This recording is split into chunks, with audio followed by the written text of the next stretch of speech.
y'all don't be calling my motherfucking phone either.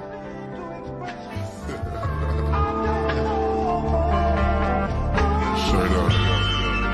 How was happening?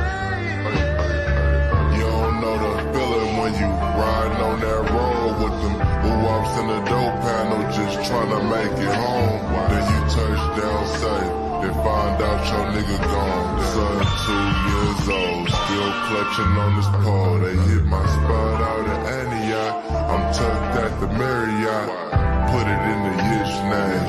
Tuck spot in Brisbane. Fled out to Mexico. Linking up with Jorge. About to make another play. Looking for a better deal. Water with the chlorophyll. Walking through with money field. And we getting money still. But they don't really see the grind. Invested in this shit. Ask David Ali. We copping titles indeed. You just copping the plea. I'm likely to be with something unique. I'm different, I'm sleek. I might cop the crib and Aspen, park the G. We coming with that COD. It's blood in the streets. I'm thinking about these numbers all night. I really can't sleep. My mind calculate at a speed 1,000 degrees. You wouldn't believe all the shit that I seen.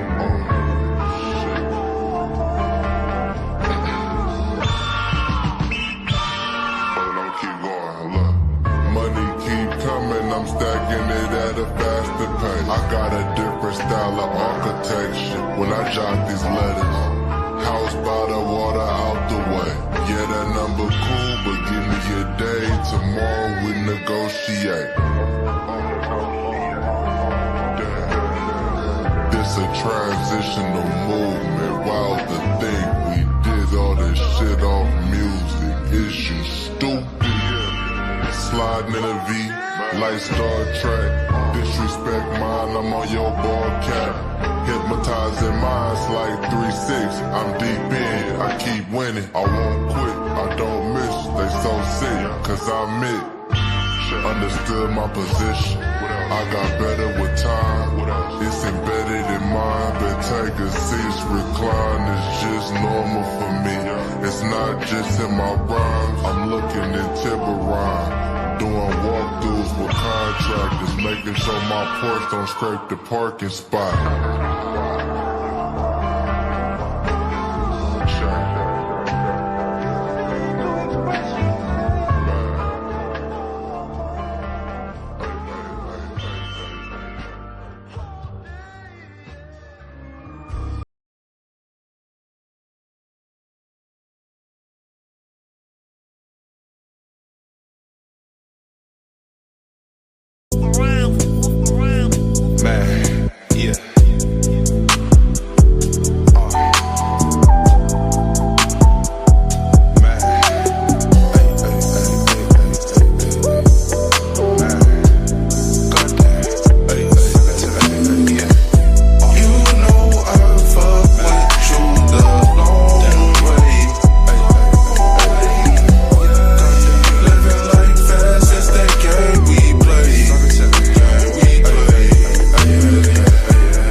In the 63, hopped on the 101, exit on Stinson Beach.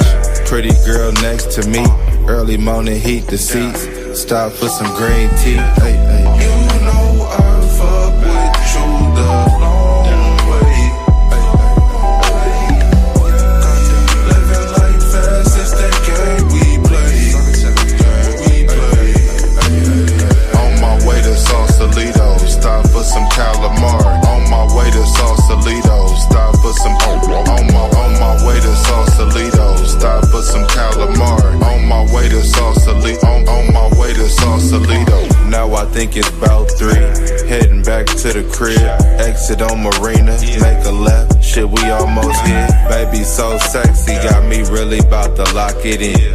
house in the hills, matching whips and designer fits. Now we back to the crib. She wanna Netflix and chill. Looking at her pretty face, make me wanna put my phone on airplane mode. Then I'm clocking in it deep. She never met another nigga like this. What's happening? You know I fuck with you the long way. Living life fast since the game we play. Stay focused, you gotta want it. I'm striving. Stay focused, you gotta strive for that. I'm striving. How you doing, baby? Yeah, I know. Thinking about you too, though, you know what I'm saying? Show sexy ass. You already know how I'm rocking. On my way to Sausalito. Take a quick drive to Sausalitos, you know what I'm saying? Just me and you. On my way to Sausalito. Grab a little green tea, you know what I mean? Something real peaceful, you know what I mean? Tap in.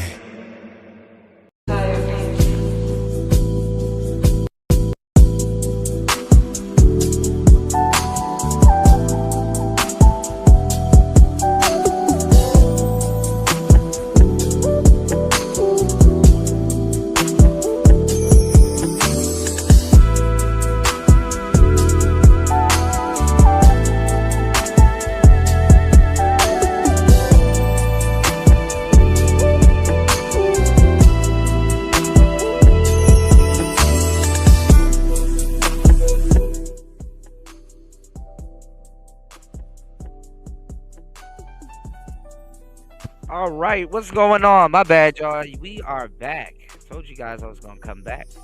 You did. Y'all be treating me like the dad that ran off to get milk and don't come back. Oh, I'm back. Oh, I'm back. You and your mama surprised. Shout outs to everybody in the building, man. What's going on? We are back. Shout outs to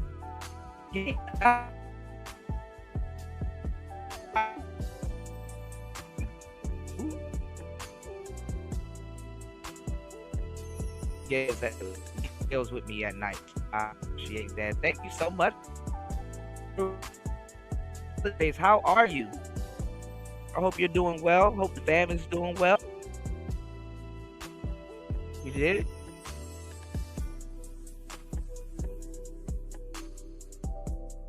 Ooh, my bad.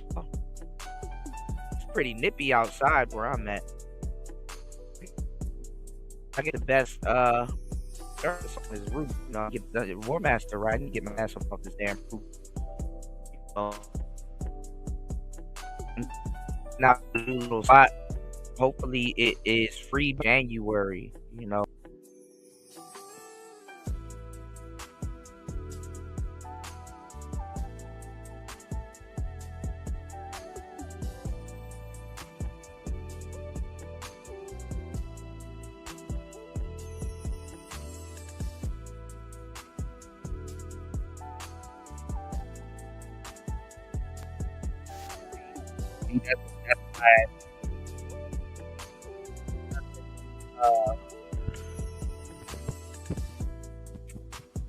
Do y'all hear me? As soon as I said that the signal is good up here, that it just went off, you know. Hold on, let me check. Hold on. All right, you guys should be able to hear me. Hold on. Okay. All right. I was saying, what's going on? I gave you a shout out. I said shout outs to Gail at night. I was like, they don't know about Gail in the daytime. Gail be making her moves in the daytime. I was saying that I'm glad that every time I go live at nighttime, you're always here. So I said, I appreciate you. And I was wondering, you know, how's your holiday season going? And, you know, how's the family? And I said, I hope, you know, you're doing well. And I hope, you know, old girl calm down with the court shit. You know what I'm saying? You know what's crazy, y'all? Thank you. It's always good to see you, Gail. Gail's like a good luck charm. She's a good luck charm, honestly. What's going on, Broad's Flat Power God? Shout out to you, player. What's going on? Yeah, man. I wanna direct you guys back to the first half of this video that I did a couple hours ago. So, and shout outs to everybody catching up. We were talking about a lot of different things, and what's funny? Talking about a lot of things that don't get talked about. What's crazy, picking up from where we left off, what's crazy is that you see a lot of women use the system and try to use it against other women also. You know what I'm saying? And shit, I could tell you a million stories about that, but somebody that can tell you a really good detailed explanation, of the game and how and what they're doing and how they're doing it. I wouldn't want her to do it now though, because I don't want her to give away her strategy and stuff like that. You never know who's listening. But yeah, Gail will be able to tell you, how certain people, not just women, because men do this shit too, maliciously use the law while breaking the law. Like, you know what I'm saying? They threaten you with law enforcement only because they're gonna be the first one to get down there, honestly.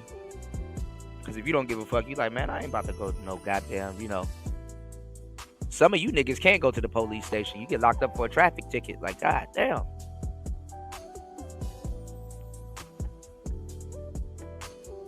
Nigga doing a hard time for running a stop sign.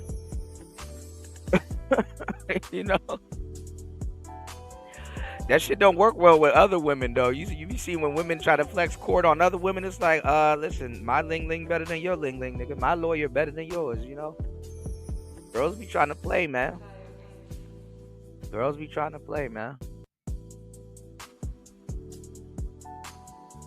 Shout outs to the real sisters, man, because a lot of sisters get drugged back and forth through the court system unjustly also. It's not just black men.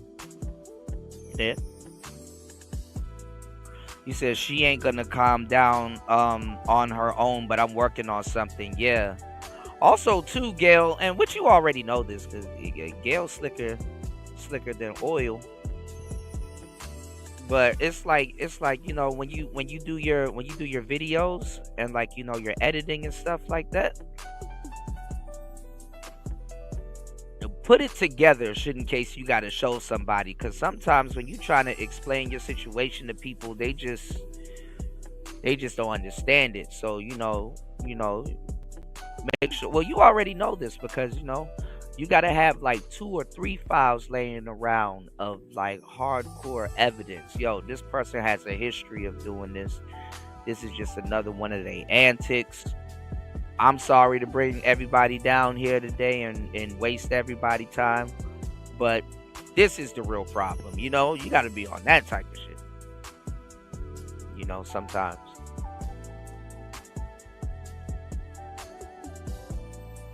That shit don't work too well for us men, but for a young, beautiful sister, that shit work like a charm. But you already knew that. Throw a little bit of journalism in there, and it's like, I suspect this is the reason why she's doing this. Load them people up, give them motive, give them all of that shit.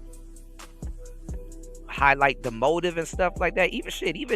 Even come up with a list. But how can we prove that this is what this person is doing? So number one, we're gonna have to find a motive. What could be the motive? Well, you see all these other people she went after. You see the moniker. You see the type of tone, so to say, that she has for her channel, and this is, But I ain't gonna be on here giving you no legal advice. You already know what to do, But sometimes, I'm not even gonna lie, y'all. We work better than our lawyers. We work better than our lawyers sometimes. So.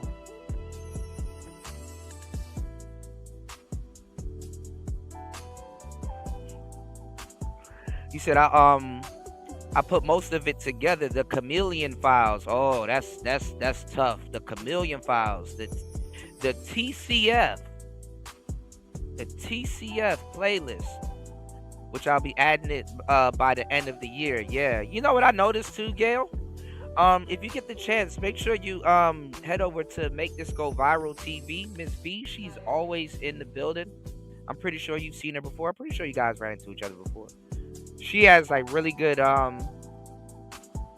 you know, she gets it first. You know, she be working. So she gets the tea first, and she has like, you know, all of the game on YouTube. And this is something that I need to start doing a little bit more. I'm gonna take like a weekend, honestly. That's what I'm gonna do when I get off air. I'm gonna go through all of my videos, because what you have to do like on videos and stuff like that is you have to add like certain cards. You understand what I'm saying? Certain cards, you know, on the video, like the actual video. You know how you get that like the little black card thing that they have in the top right corner. And then also too, when your video ends, they have an option, but the best option, I would say, right, is to like is to do an end screen. So when you do your end screen, you know, one of the buttons that they can click is an automatic subscribe button, and then one of the other buttons that they can click is to like your recent video, like a recent video, right? And then if they're interested in the topic and they watch that video, then the end screen on that video should basically lead them to like a playlist. You know what I'm saying? Yeah, to another related video, right? And then also, Gail, because I gotta check. I'm not sure if you're monetized or not, because it works better when you're monetized. But and let me know if you need my help with this. I'll definitely help you out, because you helped me out, you know. But you can do chapters. You know what I'm saying? You can do chapters. So what will happen is people will they can click to certain chapters, and when you do it, when you're monetized, what they do is they do markers on like the scroller. It's like little black markers. So like, and then when they scroll over it, it has like the chapter name and everything and stuff like that. It works a lot better when you're monetized. You know, I don't know why, but I think it's like a SEO thing, right? But when you do the chapters too, this is how I'm learning. This is some info to take into 2025, right? If you guys do any type of content, have things already preloaded, you know, do like bullet points or something like that. Like, you know what I'm saying? Like have chapters, right? And then like or mention there's certain chapters in the video, and then also mention like, you know, there's going to be a playlist at the end of the video. You know what I'm saying? Because people are going to look for that playlist at the end of the video. Also too, what I'm learning also is to not when you're on the tail end of a video, it's better to do what I used to do back in the day, which is pass them off to another video instead of that has a similar topic or a similar subject, instead of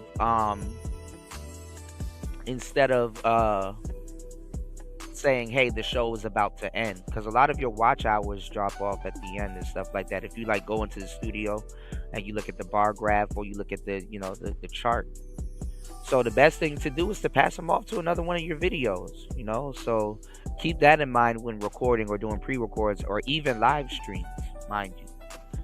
So another thing also too was really good to do is like I said, have those chapter marks, and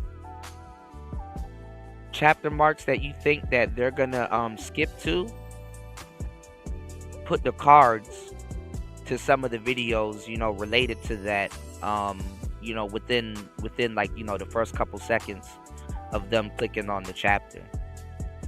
So I'm like, damn, okay, there's a lot of shifting and moving around I'm gonna have to do as a YouTuber, but I'm ready for it, man. I'm ready for it. Bring on January, man. We got Christmas, New Year's, then my birthday. So I'm ready for it, man.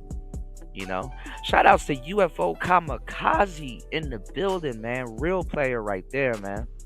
Man, we gotta chop it up, man. I got a lot of stuff that I can talk to you about that I can't talk to everybody about, but I think everybody can benefit from hearing it. You know what I'm saying? Shout out to UFO Kamikaze. He said people think wasting the court's time is fun in games until some real shit happened and they lost all credibility. Yeah, absolutely. But the courts don't care. The courts are trying to make money also. Keep that in mind. When you pay for the little ticket to park your car in their garage, when you know what I'm saying? When you show up and you got to get certain things notarized and all kind, man, they make all kinds of money. So they don't mind it as much. But yeah, when certain things are going on and they're like overwhelmed, yeah.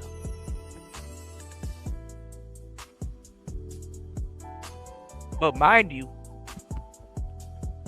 I be wondering why the courts be taking so long to do shit. Mind you, like people that like had crimes all the way back in COVID, they went to court in 2024. You know, that got locked up doing some crazy shit during COVID. This is kind of the year where they you know, they're in court right now, you know. What's going on, Jalen? There he goes. I came back. You said sometimes I don't understand Kuda's Can we get a poll asking if Kuda should play Xbox or another one? Why does Crapple stink? Asking for. Oh my God, that's crazy, man. Man, War Master, I'm going through hell, man, when it comes to this video game shit, man. There's another video game, but it looks bad. I haven't played it yet, but it looks good. It's called Watcher of Realms. It's called Watcher of Realms, but you're gonna say no. So I'm gonna just tag you in the gameplay. Shout outs to Jalen in the building, man. But yeah, I'm gonna see if I can film it. I'm gonna go to the mall and see if we can get a tablet, because I will work a lot more efficient with the tablet, honestly. I can get a whole bunch of editing done, y'all. So I'm trying to get this tablet. I'm trying to get this tablet at the mall, but I don't know. The prices are, you know. Oh my God! See, he already on my ass about it. That sounds like a phone game. It might be, you know. It might be, War Master, man. You know. But War Master, this is what I want to tell you, and I'm gonna show you a little bit more with the tablet. Keep in mind. Some of these games are for tablet. That's why they happen to be on the phone. So like playing Mobile Legends and League of Legends is crazy on a tablet. So War Master, y'all, he doesn't like the vertical mode. I get it. He doesn't like the vertical mode, right? And he said he has to break out the tablet. You see how things are better on the tablet sometimes? Things are a lot better on the tablet sometimes. And also too, speaking of, yeah, I know, a Samsung, yeah, I remember. But look, I'm gonna say this also too. Also, when you go live, YouTube knows like what you're using. Like YouTube knows if you're using mobile. YouTube knows if you're using a computer. So sometimes too, use a different item in your house to go live from, and you'll start. And I don't know what algorithm it hits, but it pushes your views out. Shout outs to Gail. Gail said she has about 1.5. Hold on. I saw it earlier. I didn't forget your comment. Hold on.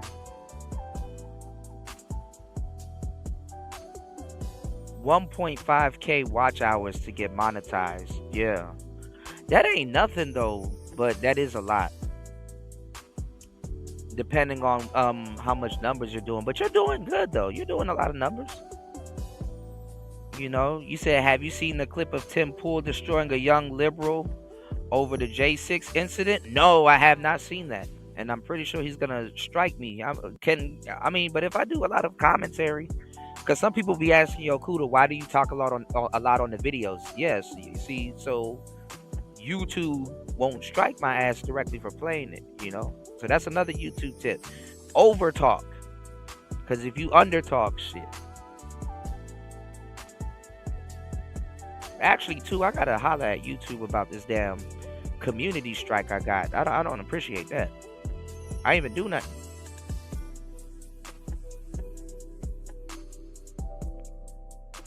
They struck my channel from a video from 5 years ago.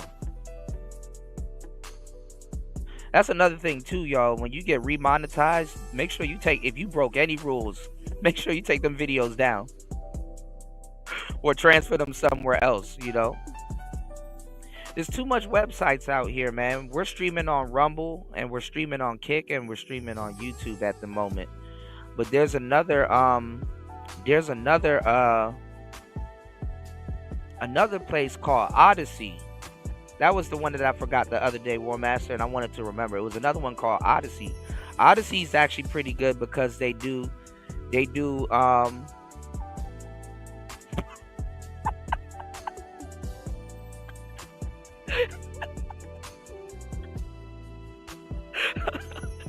hold on, let me go on mute.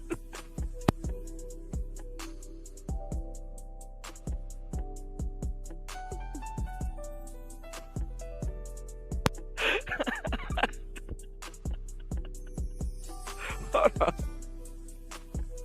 Hold on.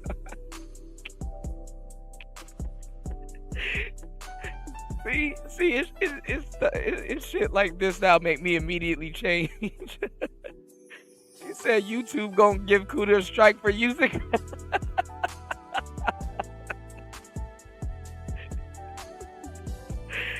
Oh, that came out of nowhere, man. War Master, I'm gonna have to pick your brain again, bro. What is going on this holiday season? Oh, War Master is on fire, man.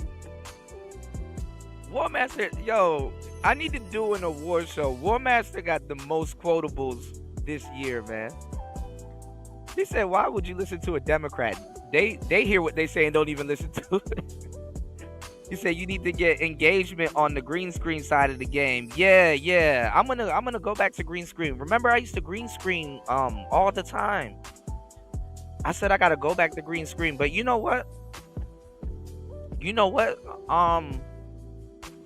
I think green screen will work better on mobile, but I know it sounds crazy, but it probably will. But YouTube got a good green screen and Streamyards got a good green screen. They actually have a built-in chroma key. Giving y'all a hint. They actually have a built-in chroma key on their websites, but it's not as good. It's catching up there though. It's not as good. It's really blocky, right?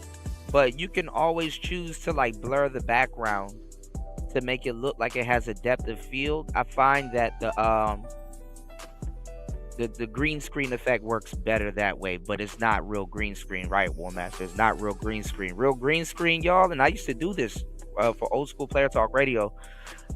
You have to have a bunch of lights, okay? Because when you're using a green screen, the last thing you want to do is have a shadow.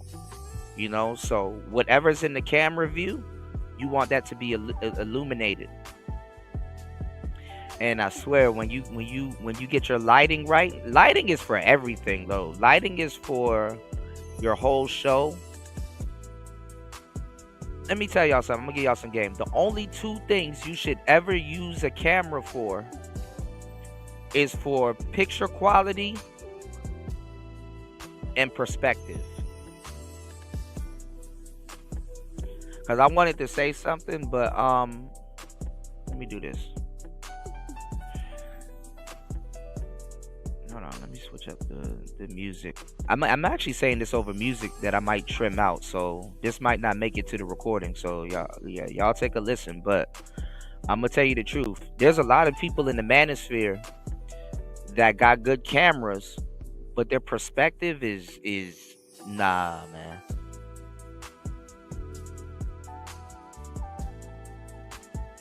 That's why I said before, like the best asset you can have coming into YouTube is being a camera person, right?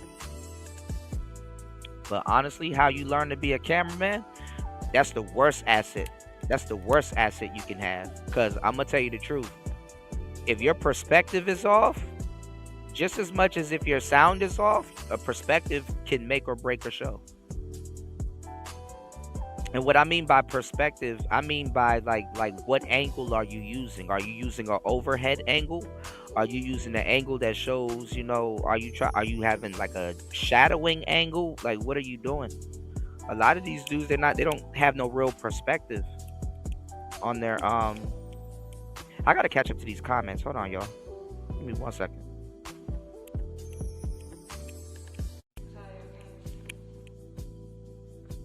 It is nippy out here, and I had to get rid of this last cigar in my humidor. I'm gonna cut back. I actually haven't really even been smoking cigars. I cut back. All of that's going into studying. He said Kuda needs a monitor or a better eyesight. Rumble, aka green screen side of the game. So you're saying Rumble got a different green screen?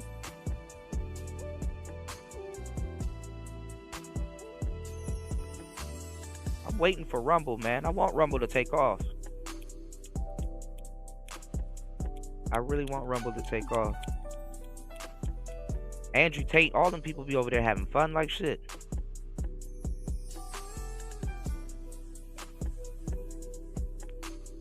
Alright. You guys put some links in the chat, and I gotta make sure I can catch up to it. Who left the link in the chat? Let me see. I don't want to forget. Hold on, y'all. I know we all over the place. Gail left the link. Hold on. Let's see if I can get this link. Because, on YouTube, when you live, the link just disappears and shit. Hold on. Jalen. For Jalen, you gotta be careful on YouTube, man. I know Jalen about to go to the purge. Shout outs to Auntie, man.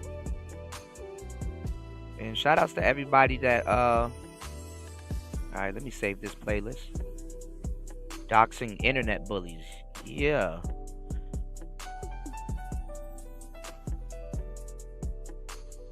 But this is the thing though, Gail. I like people that does good to your playlist. Hold on.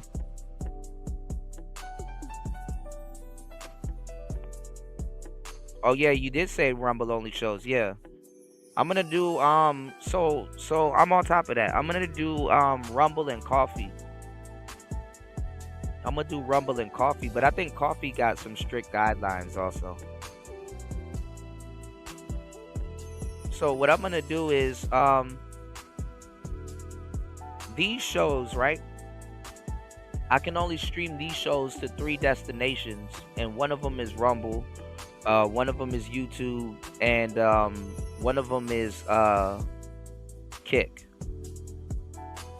I'm thinking about swapping out Kick, even though I need to check my Kick, because I know I think I have enough watch hours over there to be monetized. I've literally been ignoring the Kick, but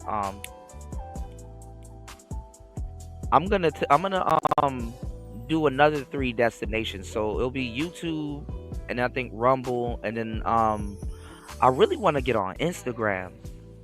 But I heard Instagram is like sensitive. But we really be chilling these days.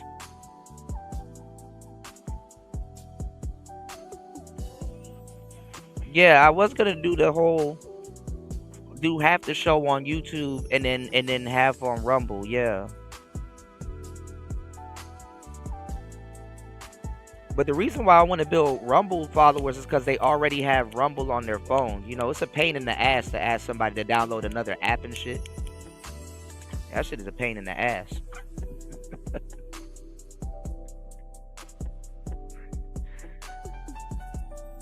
That shit is a pain in the ass for the audience. I try to make everything convenient for you guys.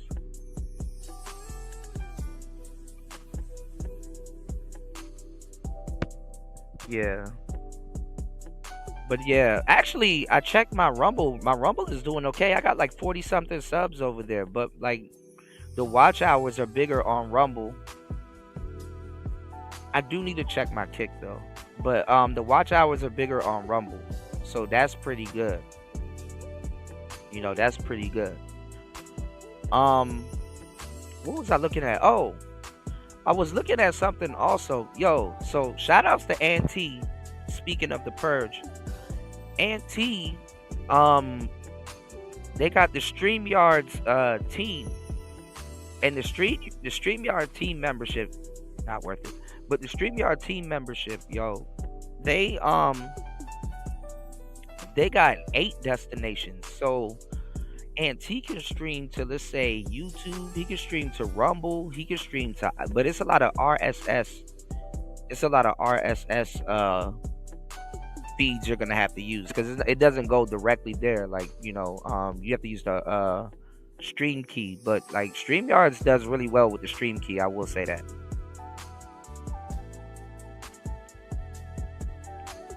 But you're just gonna have to have all of your websites together, and then you're gonna have to set and forget, meaning that, like, anytime you stream something up, it just goes through StreamYards, and because it's gonna be hell to go to each and every single website and put up a thumbnail, so, or unless you change your channel thumbnail, they probably use your channel thumbnail, but I don't know. 8 destinations seems like a lot, but if you're doing something like The Purge, it's probably perfect.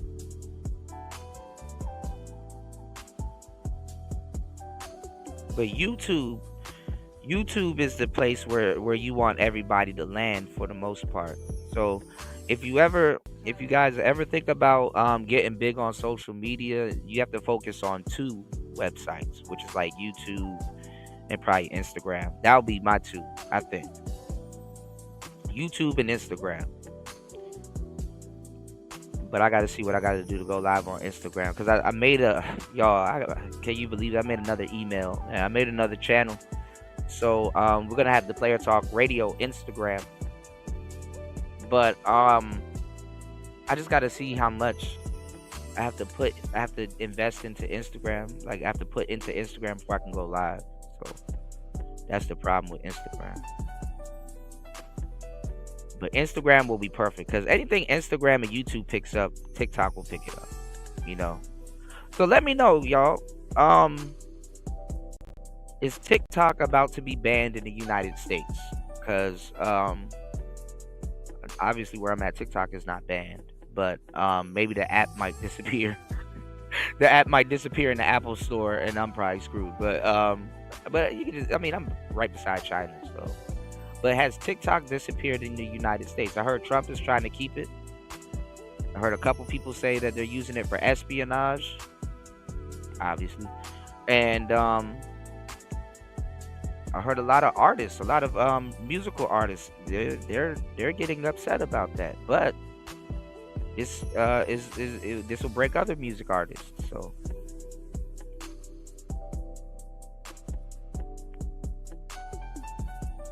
I know that's the fucked up part, War Master. All of those are non-free speech platforms. That's exactly what they are. But I'm not doing like no Boosie type shit.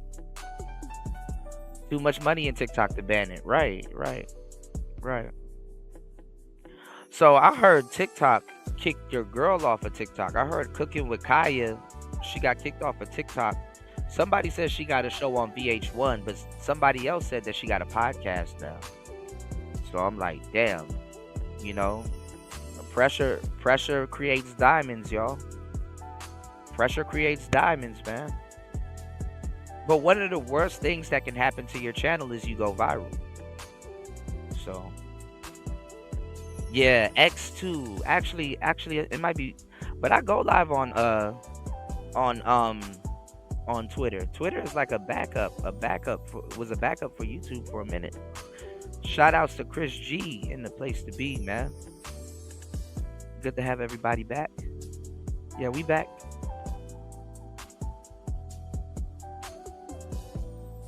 Thank you, Gail. But yeah, man. Hold on. Now, War Master, you said something earlier, because I missed a lot of comments earlier, y'all. So War Master said, I think the courts work 4 days a week.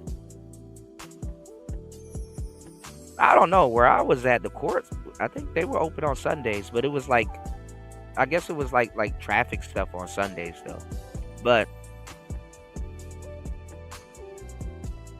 it is a fucked up thing, and UFO Kamikaze hit it on the head. It is a fucked up thing where women are using the courts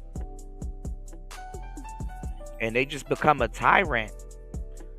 But the funny part about it is when they use the court system on other women that got ties or that knows how it works better than they do, and and whatnot. So you know what I'm saying? I've seen a lot of sisters get drugged to court for some bullshit. Just like black men.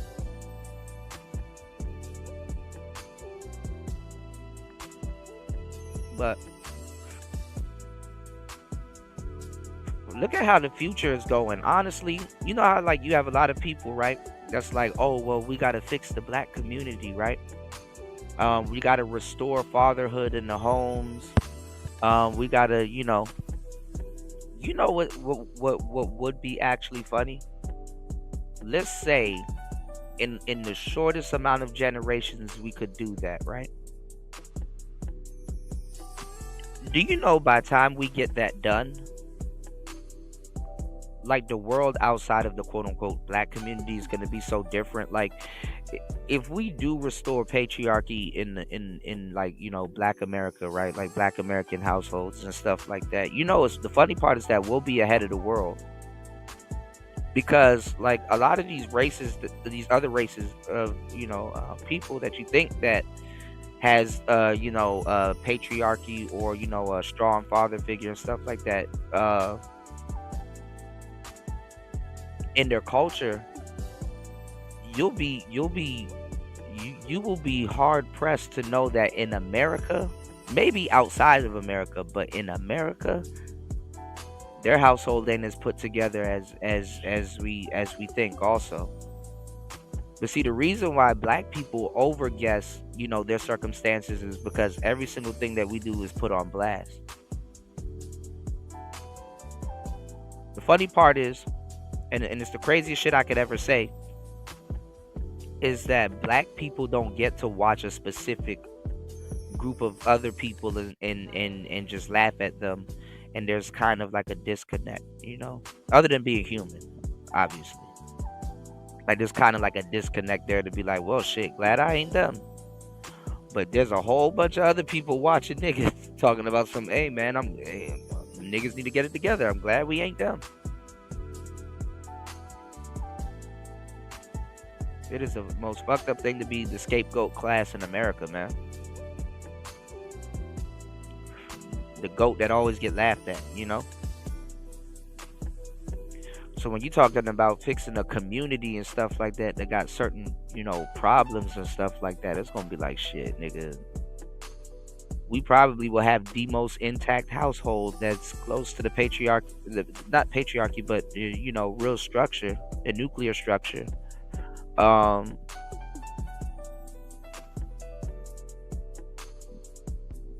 At that point in time than other races. But the funny part is that with what we got going on in the black community now is that, like, just even how our community is set up, we got like so much lesbians, we got so much gay dudes and stuff like that. It's like it's gonna be a mess to clean up,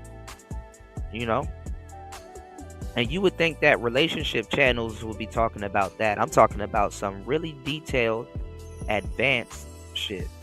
But what y'all are getting is nothing but regurgitated manosphere talking points. It's just refried beans. It's just somebody else's interpretation of the same thing, And they're not moving the chains forward. We used to move the chains forward as a space, but now you guys got to come to individual shows and like get nuggets here and there and put it together with wherever you guys are going after here, hopefully into the real world, or hopefully back on to like car videos and hobby videos and stuff that you like. Hopefully you're not bouncing around the space like a lot of people do still and just pollute the good game you just heard with some BS, some panel shenanigans,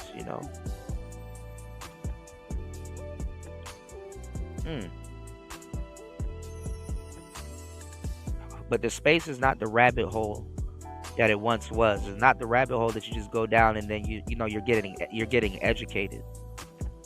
Because people will be like, oh, you took the red pill. Why are you going down that rabbit hole? And it's like, how about you're getting educated on the way down the rabbit hole? And I wouldn't necessarily consider it down. So we do got to watch our words also, going up the rabbit hole, climbing up, because what a lot of people do is they do what's the title of this show with life. They rage quit. As a matter of fact, when I meet people in the red pill sector, I can assume they already rage quit, and you just got to find a pain point. You got to find a pain point. So when they're using our topics and stuff, y'all, it's really looking for a pain point. If that pain point resonates with you, or let's say you saw it on social media, or let's say it happened to you in real life, it's like you're casting a wide net, and then you're raking in, new people. That's what the algorithm is gonna do anyway. And then what happens is the talking points are flammable, meaning that if you get your thumbnail correctly on YouTube, and you put one of those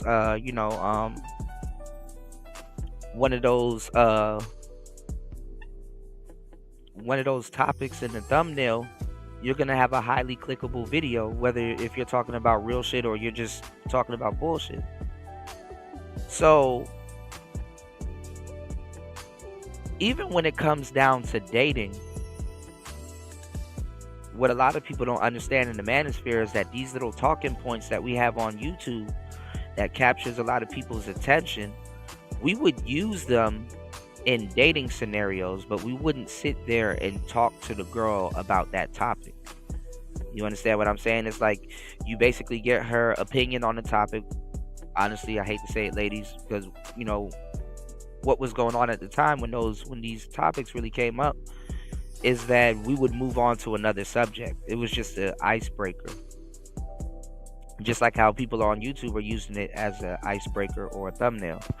So it was an icebreaker, and what it did was to get you interested, get you to click, get you to see, okay, what's going on, and then you transition into something else, So what pickup artists used to call them are opinion openers. And they're going to attract people that's going to participate. They're going to attract people that's going to say something in the chat. They're going to attract people that's going to, listen to the show from cover to cover. And what happened was when those became talking points in the manosphere, we already fleshed all of those talking points out. So the newer groups of people and the newer groups of men that are rage quitting, they are coming in here with a completely different agenda.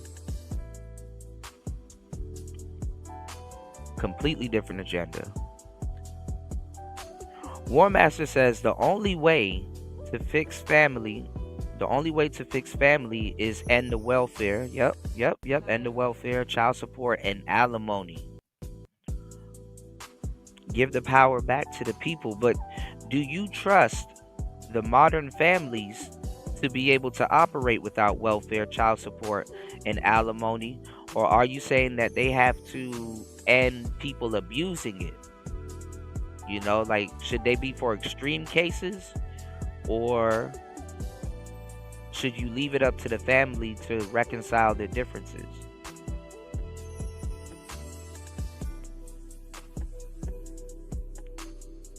Because now we're in a social media age, and people are just throwing shit away because they think that it can be easily replaced. And that's not necessarily true. And everybody got cell phones nowadays. I call it the external organ, y'all. One master said it's not just black families. The American marriage rate is below 40. Yeah. So, and we've talked about it before. So we were showing here on Player Talk Radio a couple years ago, and even up to this year and last year, we were showing videos of how they've dumbed down masculinity in America as a whole. So the reason why I said that, that's why it's the irony in it is, if we did win back black families effectively, we would have like the most patriotic, because it'll be a concentration. It's not nothing spread out. But they've dumbed down masculinity in America, and I did a wonderful show. Y'all hit the like button, support the show, subscribe to the channel. I did a wonderful show about it, about showing how like it went from, like, we used to have like gangster shows. Like, there was an era in America, right? Which I would say is like the like late 90s, early 2000s, where if you looked at wrestling, it was the Attitude Era. If you looked on TV, you know what I'm saying, you had Married with Children. And we're gonna get to like The Simpsons and Family Guy. We're gonna get to that a little bit later, because I want to talk about that, right? But you would have like Family Matters. You would have like, even Good Times. You would have like reruns and stuff like that. So you would see, male structures in the household. Even if you watch The Simpsons, but see, The Simpsons, let's say Family Guy, and let's even say something like Family Matters in certain episodes and stuff like that. You would see the men handle business, the PJs. You would see that, oh, you know what I'm saying, he has a regular plumbing job, and his wife respects him, the kids respect him, and blah blah blah. You would see the average, blue collar guy, or you would see like, the guy that's, that has a career or something. You would see he would still have the respect of his family. Ooh, my mouth was getting dry, y'all. You would see that he still had the respect of his family. But then you have like certain episodes of like, The Simpsons, what you had, Futurama,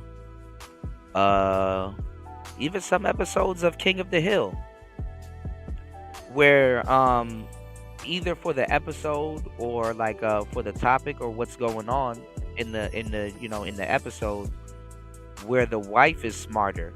Homer is not necessarily the smartest guy.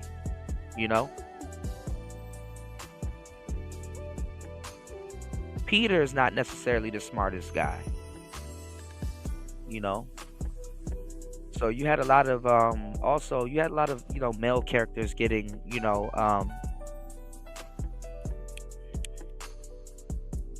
I guess you could say outshined by the wife on certain episodes. But like, some episodes did it right. Like it showed that, hey, sometimes listen to your wife. Hey, sometimes, you need an extra set of eyes on something. So the shows had their messages in them. I'm not gonna say they maliciously did it, but if you look at American, pop culture and culture, which actually shaped the days that we're living in right now, they've dumbed down masculinity in America. You know what I'm saying? And then it's the concept of America. People want to make it seem like America is like this big melting pot of people, when in actuality, people stick to their kind, in a lot of cases. And not even, people are segregated in certain places, right? Or deterred, from starting families there, or staying there, or living there. So what you have is a salad bowl, not necessarily a melting pot. But to a certain degree, there is an element that is a melting pot. And they still have a nuclear family structure, But modernization, modern trends and things like that, man. Shoot, if you be going to some of these places, like I tell you, if you guys go outside for a little bit and touch grass a little bit and talk to people and stuff like that, can't just go off of what the internet's telling you. You know what I'm saying? You gotta go outside. That's the crucial part right there. You gotta go outside, and then when you start connecting the dots, you'll be like, okay, this is where the internet is off, and this is, you know, people change the story all the time.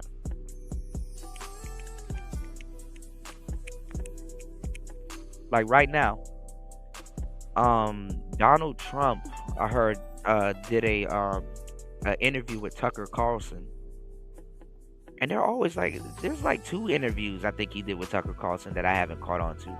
So y'all let me know, is there a new interview going around with Donald Trump and Tucker Carlson? Because you know you want to pay attention to Trump's interviews instead of the people around him. You know, you want to hear it from the horse's mouth itself. So, and that's one thing I would say about Trump. Trump will talk about it. So,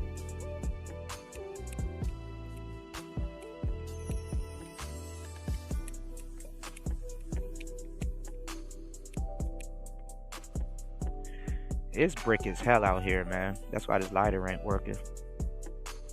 So, War Master said, what is wild is that there's other ethnic groups that really believe black folks in general need to fix the yeah, there are.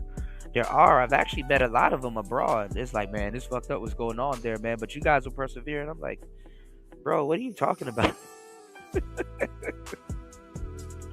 What are you talking about? Like, black people don't even want to date each other anymore if you let the internet tell it, man. I'm like, what are you? I'm like, I know what he's talking about, but I'm like, yeah, it's different if you're actually in, you know, black politics.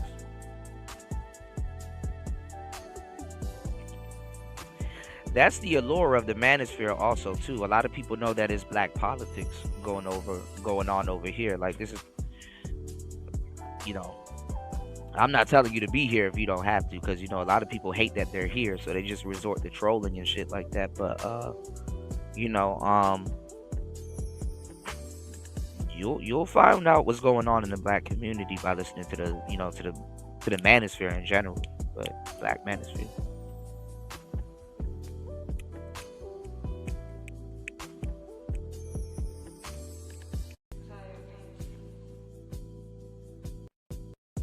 Families don't depend on welfare, child support, alimonies. Women do. Well, you got generations of people that's on welfare. So yeah, you know,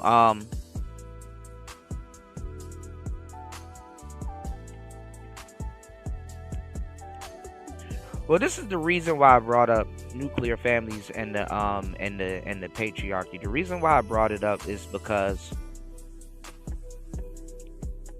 men protect their families, women included, and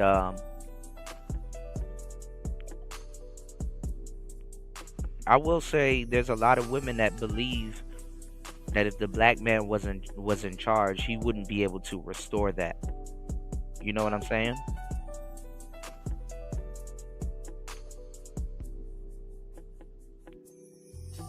They don't want to live under a black man's rule like that, you know, as a whole.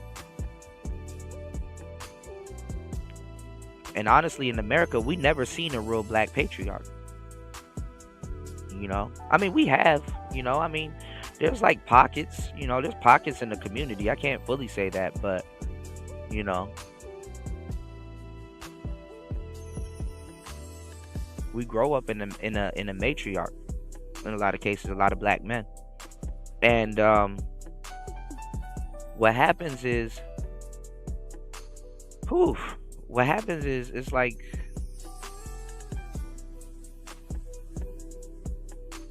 I don't know if the sisters think that or know the damage that they've done in the community also, on top of the damage that we've done.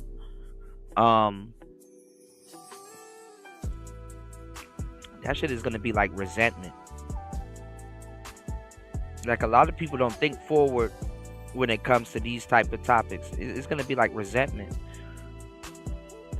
So that's why when I was listening to like the brothers here for years, until this day, there's a lot of people that run around here that still believes this. that they're trying to get black women on discount. Like they're trying to be like, the whole saying, "Oh, winter is coming" and all this other shit. Shit. We talked about it several times on this show. They say winter is coming, and it's like, for who? For who? They're like, oh well, when winter comes, black women are gonna be knocking on our doorstep, and they're gonna have to submit to our rules, and black women are gonna, you know what I'm saying? What's going on, Tampa? Tampa heard this before. I ain't lying. This whole winter is coming thing. Black men think that that's get back. That's not no get back. First of all, the government gonna take care of the kids and the women first.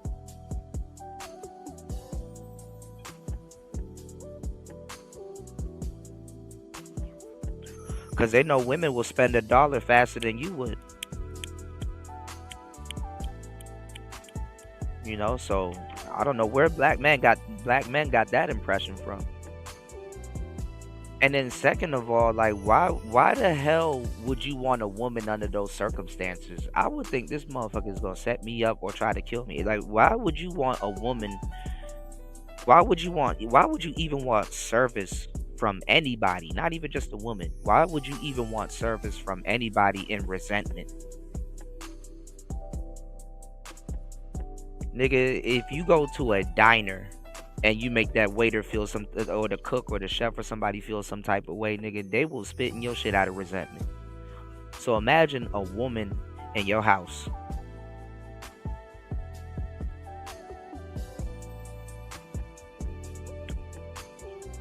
What type of resentment, what does that look like?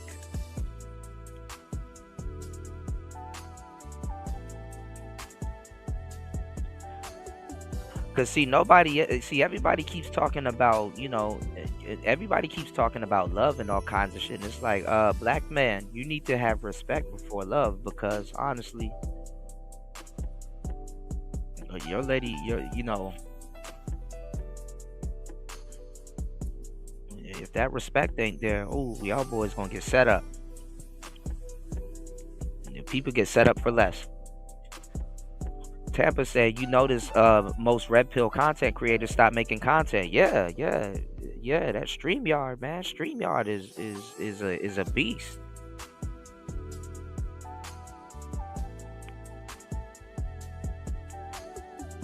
I'm not even gonna lie, man. You can't even build a red pill channel at this point. Like, it's a good idea for everybody to make a YouTube, but it's not a good idea to start a manosphere channel at this moment. Well, maybe, I don't know. Maybe if you want to compete with Anton and them, that's how you gonna have to jump in it. But like real red pill content creators, that shit is over with, man. I'm one of the last Mohicans, y'all. I'm one of the last Mohicans. War Master said that winter is coming is some Game of Thrones nonsense. Yeah. It came from the Game of Thrones meme. Yeah, you're right. You said black women would rather live with a nasty. Black men would rather live with a nasty chick they can't stand versus obeying a man. See, this man been on fire the whole time. Yeah, YouTube has been. Yep.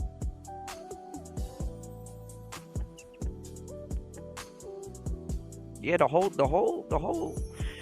point of me of giving y'all the game about the gear and all that other stuff is so that your channel transitions into something a little bit more professional.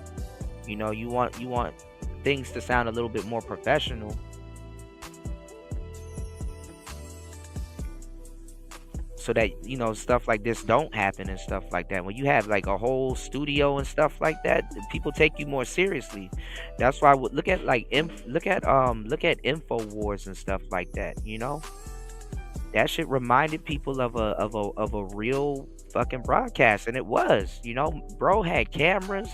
He had like the perspective. He had the views and stuff like that. Yeah, you gonna listen to that man like you watching daytime television, and it's gonna even be better because it's unfiltered and don't got all them stipulations. But the thing is that they're turning the internet into television, and the internet, it eats up television. When you're watching these shows or listening to these podcasts and stuff like that, and the TV is like background noise now. The TV is like subconscious noise now. You have your phone in your hand, and then let's just keep it 100. All the new televisions are coming with YouTube. All the new televisions are coming with YouTube preloaded. You know what I'm saying? They don't even ask you if you want the app. The app's already on the damn television, and then everything you can watch on TV, you can watch on the internet.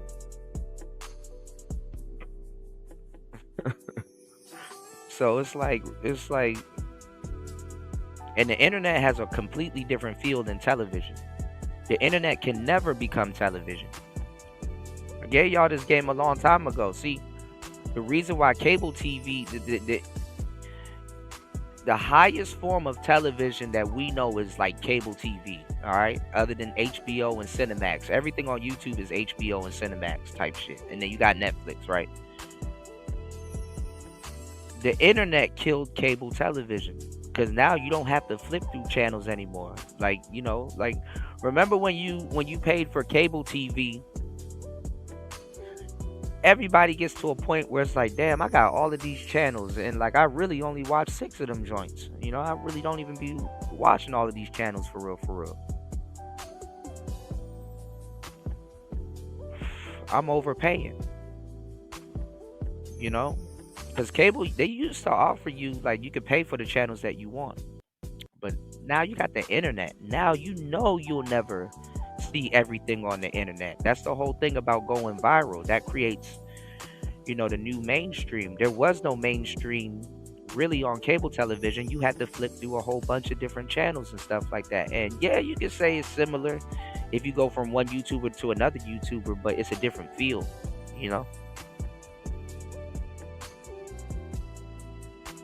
Your phone became your remote.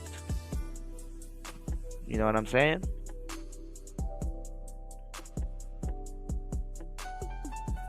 You said, what's your opinion on the drones in New Jersey? I don't know. I don't know.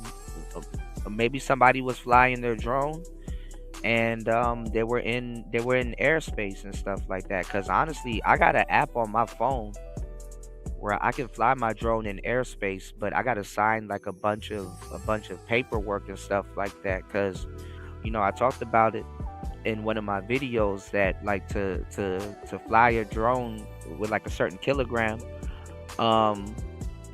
you have to get a FAA license and stuff like that, because they have flight routes and things going on in the air that we don't know about. And yeah, drones will get as high as a damn airplane. Drones will get into airplane height. And if your drone get caught up in the turbine of an airplane and your goofy ass cause a crash, hey bro, that's your bro. And what's crazy too is that you're supposed to do visual flight rules. So meaning that you're supposed to fly your drone like, you're supposed to fly your drone when there's like no clouds outside, so you'll be able to see your the lights on your drone. If you can't see the lights on your drone, you're a little bit too you're in a legal space for the most part. So you should be able to see your drone. But you have a camera on the drone, so it's like, yeah, so they were talking about geotagging drones, but like, honestly, you have a camera on the drone, so if you do something illegal, you already filmed the crime. So that's kind of what's holding them off right now. But honestly, I don't know. Like I said, I believe in unidentified, I believe in UFOs. I do believe in aliens, but I think if we shoot down something,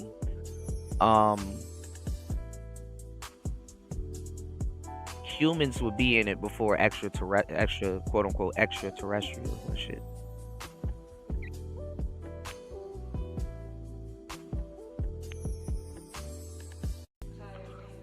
But yeah, man, these drones are like fucking crazy and shit. I'm trying to think about my drone. My drone only has like one light, and that's like on the bottom of it, and it only has one sensor. So if I crash into something, I'm fucked. Unless I can track that bitch down, I am fucked. And any accessory I put on the drone, I can't even really fly with it. Hold on, y'all. Cause I had a gate on my drone, and I gotta remember if I'm using the camera to steer the drone, that my wings are a little bit further out because there's a gate, and it's like, god damn. So if the gate hits it, the drone will still kind of bounce around, but hopefully not like fall out the sky type shit. But it makes the drone weigh a little bit more. So you said Mr. Fantastic got a studio now, and he still don't know what he's doing. Yeah, he said he was a sound guy. He didn't have to lie to y'all like that.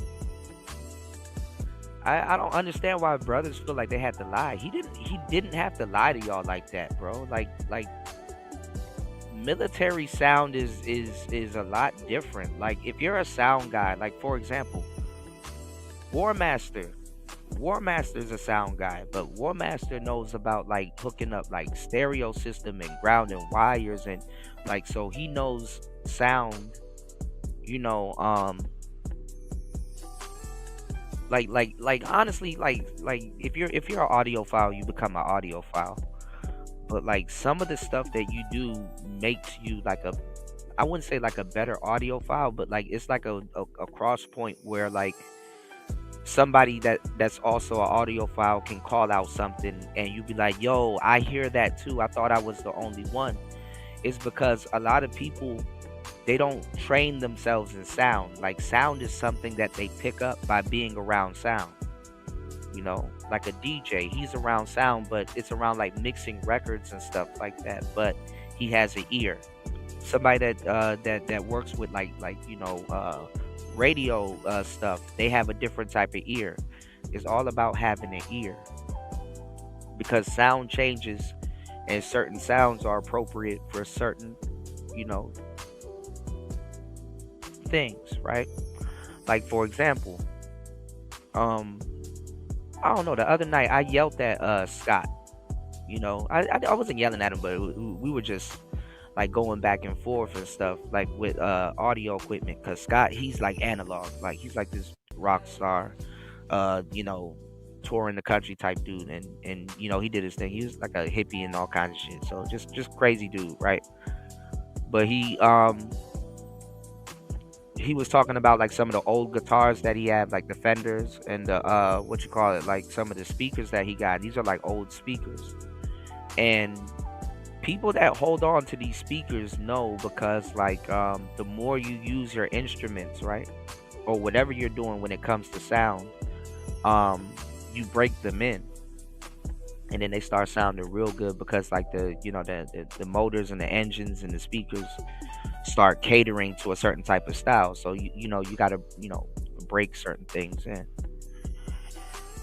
And he knows that older instruments sound better than newer instruments, even if it's the same instrument. Like a real SM7B sounds good, and the newer SM7B sounds close, but like a old SM7B that's used and stuff like that, like it gains a whole completely different sound, you know. And I was telling him that I had a synthesizer called it basically was a mini Moog, and they were saying that, you know, when you keep using it, it's gonna start to detune itself, but don't retune it after it detunes itself, because every single mini Moog or Model D, I had a Behringer Model D, every single mini Moog has its own specific sound, and they said that you're gonna hear it, and you'll see how different it is. And it's like, okay, so you gotta train your ears and stuff like that. But like in the military, they don't really train them to like train their ears, you know. They're basically using them to like GPS something, or like, you know, pinpoint something, or give grid coordinates or something, or you know, low vibration frequency and high vibration frequency. Like they don't use sound for podcasting, you know?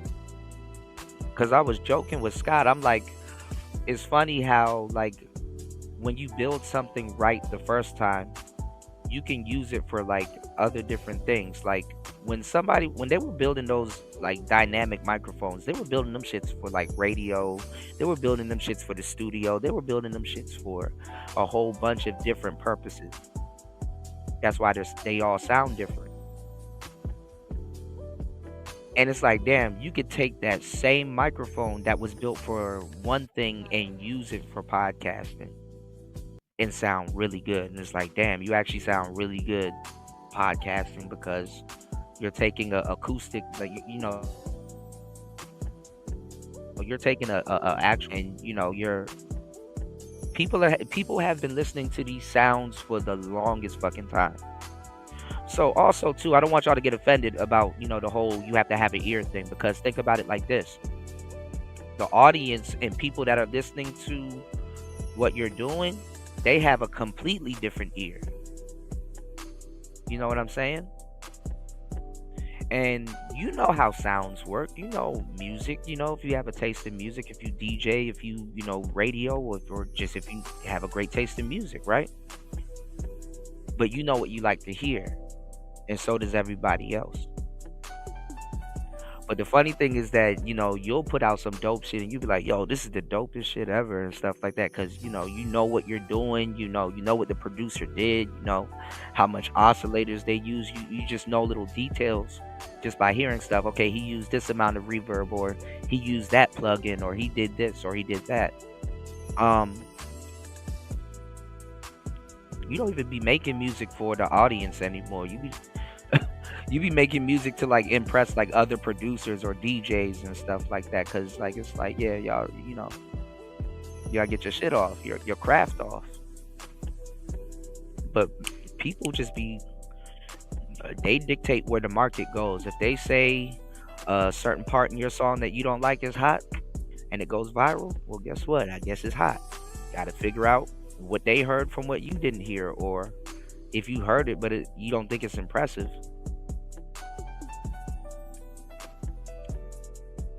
One day I'm gonna play a game with you guys.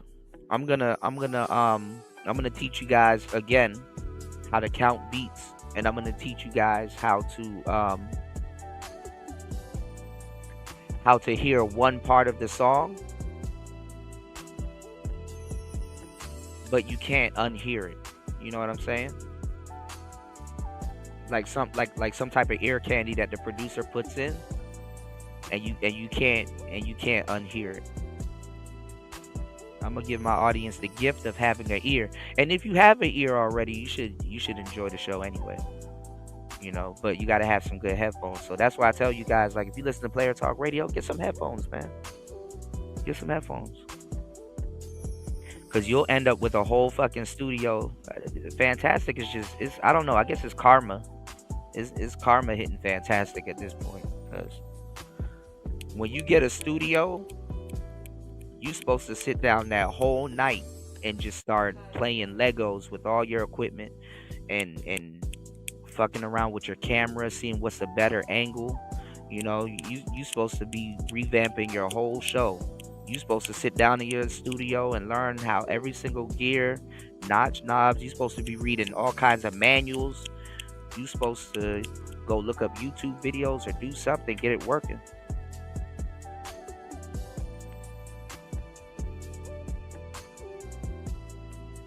Because I tell you, there ain't nothing more satisfying than having like a roadcaster and having like a bunch of equipment and just like you know, after a show and it's like you shutting everything down and stuff like that. Set and forget.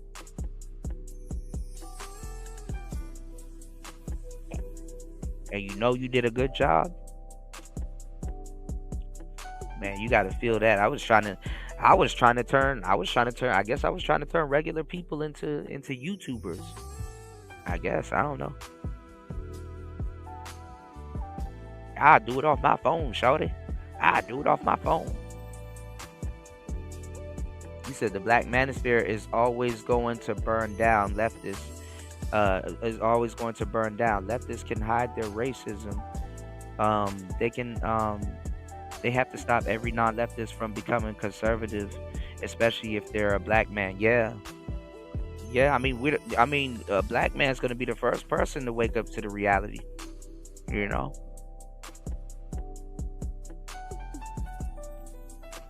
But I'm not even gonna lie. If you go to other parts in the manosphere, you'll hear white boys. I mean, and I've heard this talk in real life. You will hear white boys tell you how feminism like really ate their family out member by member. Like they will tell you like it got to their aunt first, and then their aunt started influencing their mother, and then feminism just ate their whole family inside out. Like feminism, like if you look, God forbid you had a patriarchy in play and you were in America during a certain time. Like there's people out here suffering because feminism ate their family from like the inside, and they had to sit back and watch they whole shit collapse. And it's like, damn.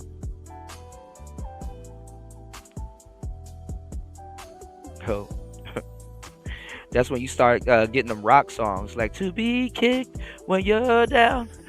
No, you don't know what it's like. Welcome to my life. It's like, oh, we know exactly what it's like. You just described being a black man, sir.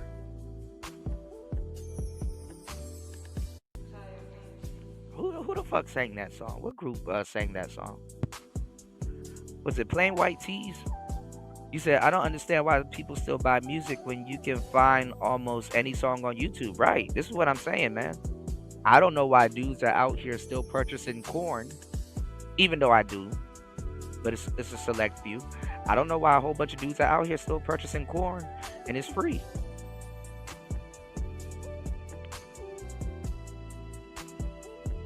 It's free. You would think that market would have slowed down. Hell no. So we talked about it on the last show, man. These OnlyFans girls, man, they got, man, bro, they living in the divas paradise.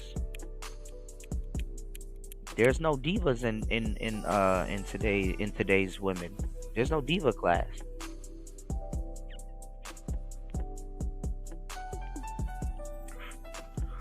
Dudes nowadays are asking for gold diggers. Like dudes are like, I don't give a damn. She could take the 30%.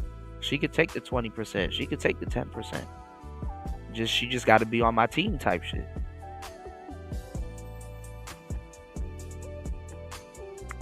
And either they or the girl will fuck up that 10% or that 30%. Because sometimes the percentage game will turn that woman into a tyrant, you know?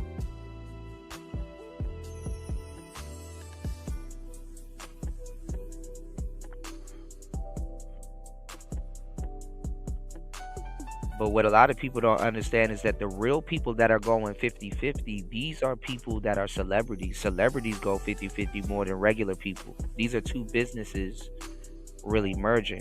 And then also, too, if you're a socialite or whatever, certain relationships got to look right so it can be lucrative also, because both of you guys will make money off of y'all relationship just by being together, to tell you the truth, these days.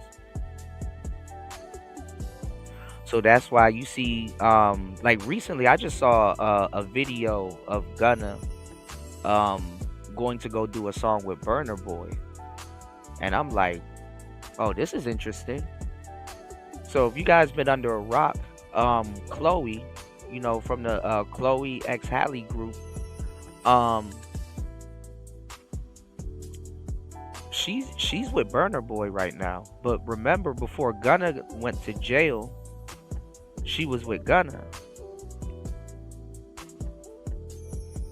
So I'm like, that's interesting. Is she gonna be going back and forth down to the courtroom? Like how, they just broke into the industry really. And like it's like, okay, damn. So you got Halle over here about to get married to not get married, but have a baby by DDG. And then you got Chloe over here, like, well, she's supposed to go back and forth to court. So she had to distance herself from that because, again, two businesses together. Record labels do this all the time, y'all. So look, the funny part is that, look, Chloe is with Burna Boy right now, but Gunna is about to go do a song with Burna Boy. What's that gonna be like? Or did Chloe connect Gunna with Burna Boy? See? Well, all I know is Gunna about to make Young Thug a whole lot of fucking money if he come out with a song with Burna Boy. He putting it in Thug pocket at this point. But Thug, he gonna have to put up some numbers. Thug gotta respect that. So I think by the time Gunna and Thug come back together, there's gonna be some type of respect there.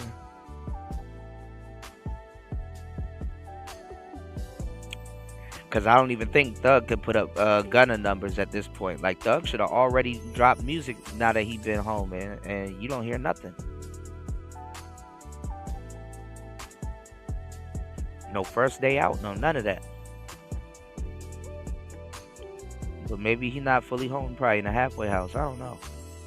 You said they were flying government drones above Trump's house in New Jersey. They were the size of small airplanes. Yeah. No, they say they got some shit out there that's like the Mosquito. So DJI, I didn't know. Oh, so I didn't know this. Peep this. DJI, they said it's a Chinese company. I thought it was a Japanese company, but some dude out here told me that China bought them. And that mall that I took y'all to in Thailand, they had all the DJIs in there, and they also had the new one. It was new at that time, but they got a DJI one where you put on like a whole headset, like literally, it's like you're in a board, and literally like the whole headset is the camera, and like how like you can fly with confidence, like how like you get indicators, how close you are to something, if you're gonna bump into something, if there's an object and stuff like that, because those drones are smart. Like literally, let's say if you're using old ass technology like I am, I'm using crapple technology, right? If I fly my drone with my phone, because I try to get like the universal controller, because I heard they just work better, because that's what it's built to do. A phone, all kinds of shit can go wrong. But if I fly my drone on my phone, let's say I lose signal for a certain amount of time, I can set a waypoint where the drone comes back to this particular spot. But I gotta make sure my drone's height is like flying over everything so that it doesn't run into something on the way back home. See what I'm saying? It's only got one sensor. Those drones that they got now, man, them things know where you are. You can set a whole bunch of different waypoints. You can have that shit meet you at home. So, them drones around the White House, it could be anything. Like, and I'm not gonna lie, like DJI, I guess it is a Chinese company, because it has this thing where you don't have to go through the app. You don't have to go through the app. You can go through Google. You can go through a regular website, and literally you can fly that shit into airspace. Like, the app won't permit you to take off. None of that stuff will permit you to take off. But you can literally get clearance. You could get clearance to fly into to airspace. So, because they got zones and stuff, but there's like also no-go zones that you'll never get clearance for. So, you said those are orbs. Boy, the Super Saiyans are coming, y'all. You said the drones are looking at the orbs. The orbs coming from the spiritual realm. Oh, shit. Oh, y'all went esoteric on me. Hold on, y'all. I gotta catch up. I'm bringing back up these videos. So my bad, y'all, if I'm going off on a rant. It was brick out here, y'all. About to go inside. I thought it would be nice outside tonight. You said I have photos of orbs I took in broad daylight years ago. So what do y'all think the UFOs are? Are y'all saying that they're spheres? What do y'all mean orbs?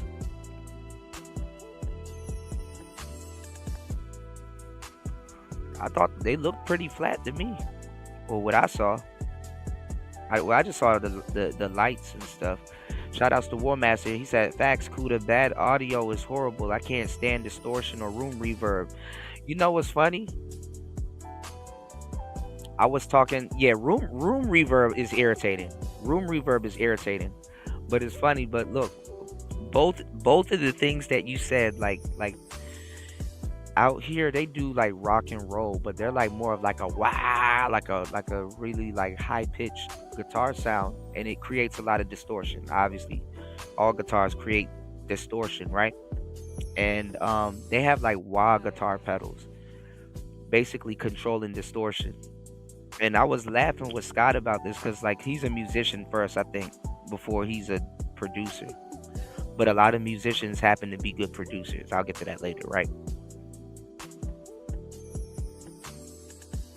This is why a lot of musicians end up starting to produce for their own self, you know, which was the normal back in the day. Because like Patrice Rushen and all those people back in the day in the 70s and 80s, they knew how to play instruments. But anyway, I was laughing at him because I'm like, distortion is supposed to be something that's like out of control. Like it's just distorted, it's clipping, it sounds horrible, it's bad. But I was telling him, like, you know, making lo-fi music and like just like certain genres of hip-hop now, like for example like Playboy Cardi, Uzi, all of these people, like who else? Who's a good example? Playboy Cardi's like the best example. Trippie Redd. All of these rappers, what they do is they use like vocal tracks. Cause I was telling this other artist out here, I was like, you know, when you get your music from the studio, tell them to send you your stem files. And what the stem files are is basically like you know your audio track, let's say your ad libs, and let's say like another track, maybe like your doubles or your triples or whatever. Some of those like artists like Playboy Cardi, let's say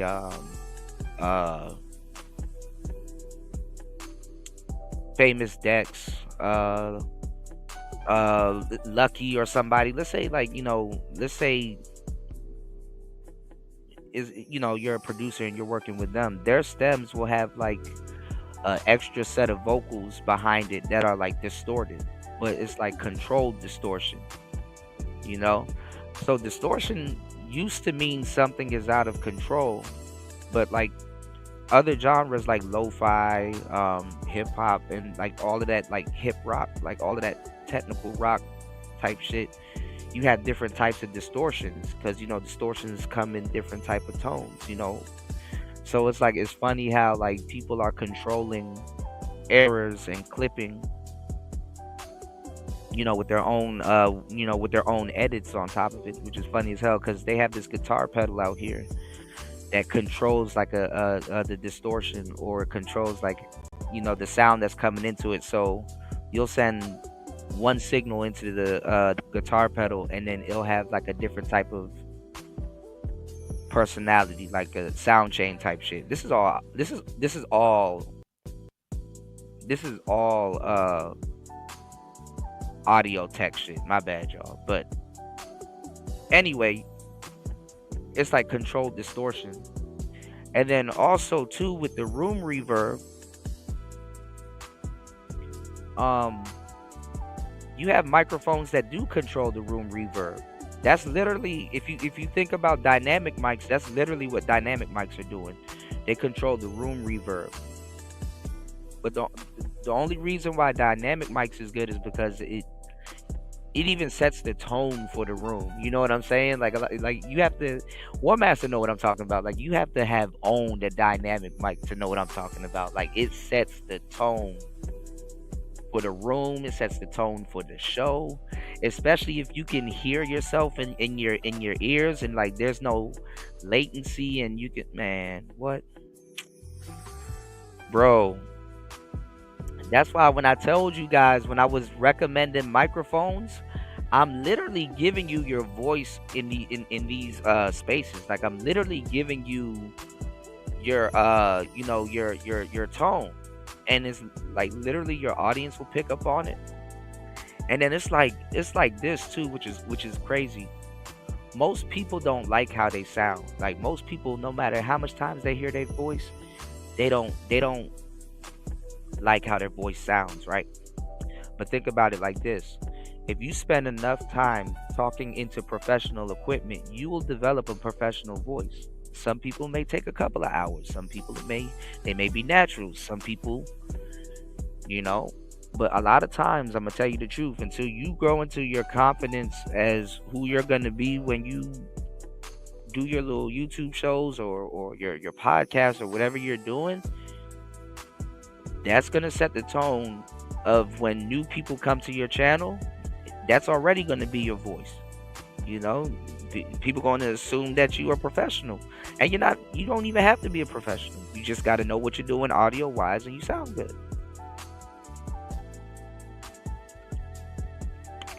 And then also too, if you planning on having good visuals, your audio your audio gonna have to be on point. Your audio is gonna have to be on point, because something that's really weird is that people will watch something with straight audio and there's really no lag there. You just gotta sound good. With video, if the audio is lacking just a tad bit, you can tell that the video is basically overpowering the audio. You know what I'm saying? Because you're gonna start to get latency issues.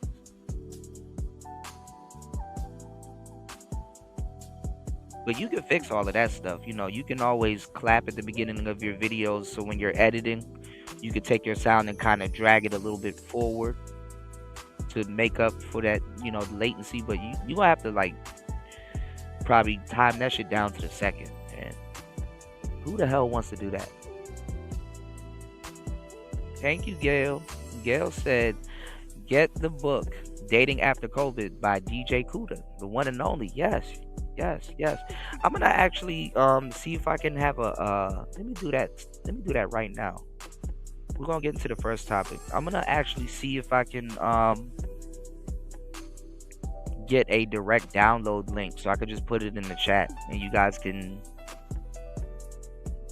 have your book in like 3 clicks. Let me see if that'll work. You said one day Kuda. Man, listen, I'm really 2 steps away from being back on the Xbox.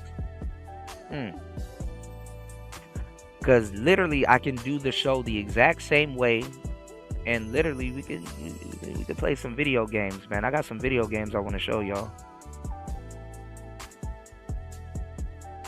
Gaming is actually pretty good this winter, but for the consoles it's ass. But there's so many good games. Like honestly, like right now is like the best time to like catch up on the games that you missed, because they probably on sale and shit. I don't think I played Black Flag, but I love Assassin's Creed.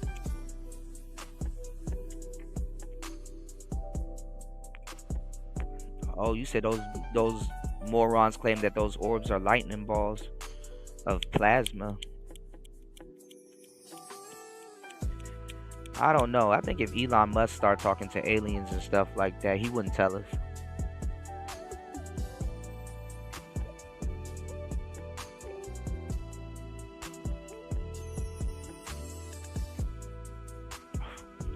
But would y'all say an African talk to an alien first, or are you gonna say he's still white? Black people are a mess, man. You said there's nothing like listening to a stream on one screen, while hooking up something. Hey, you know what? I said that's probably what you use your roadcaster for too.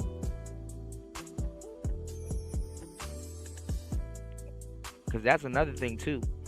And War Master will tell you, sometimes you'll sit down in your studio and you'll just be catching up on live streams. You'll be listening and stuff like that. And then you got that roadcaster and you can multi-channel. I'm not gonna lie, man. You gotta keep War Master, do not sell that OG Roadcaster, because I keep telling y'all, all of your equipment gets better the more you use it.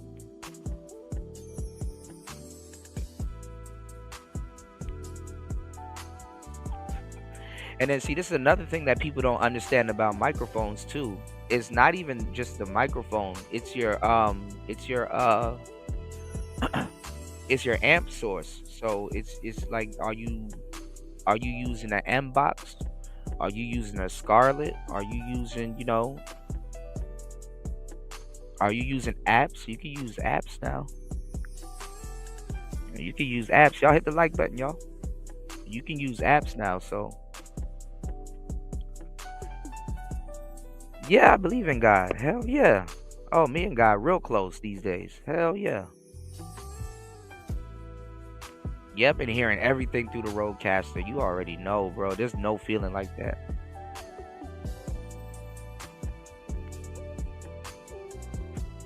That Roadcaster make everything sound good.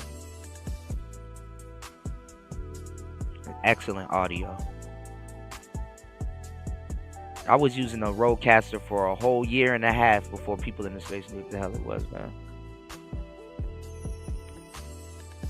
I was just talking to somebody about that. I was like, it was funny. When Roadcasters first came out, they were not popular at all, because nobody didn't know what to do with it. It's like their shows wasn't that advanced. It's even to this day, if you buy your OG Roadcaster, y'all, that shit is overkill.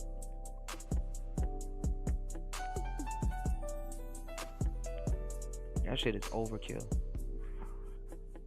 You said AI is the future. You said I don't even use Google anymore.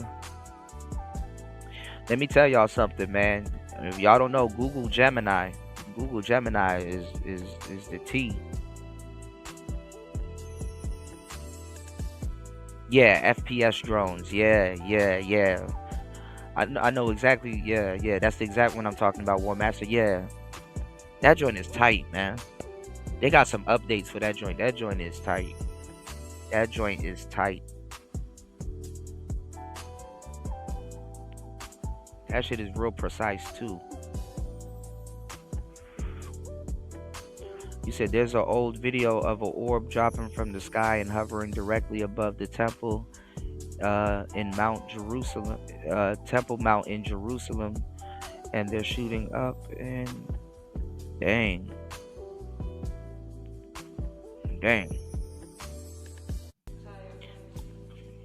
And then that's the thing too,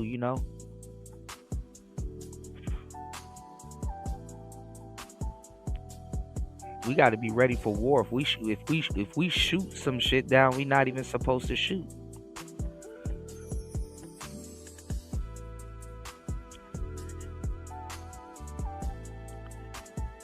Tampa, you like conspiracy theories too, right? You kind of believe in some conspiracy theories, right?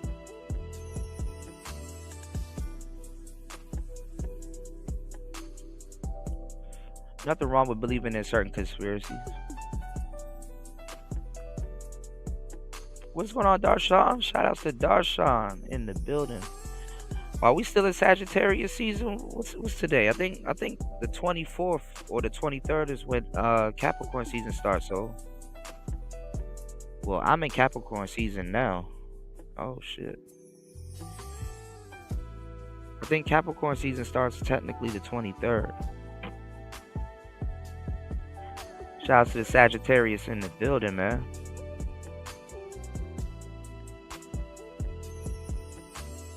Yeah, man. I hope we just don't shoot no shit that we ain't supposed to shoot down. And I ain't gonna lie, that's kind of, Trump will shoot some shit down. But you don't think extraterrestrials know about Trump? They know about all the shit going on down here. We are so far behind in telecommunications, man. If the power go out, we're still at square one.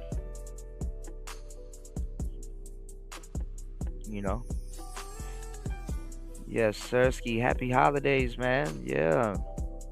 Shout outs to Darshan, man. Also, man, if you guys are interested in the books, man, Darshan got the books, man. He got the relationship books. He put his game in them books, man. Real player right there. Definitely clean, smooth player right there. You wanna follow Darshan. Follow his YouTube also. His books are all over his YouTube.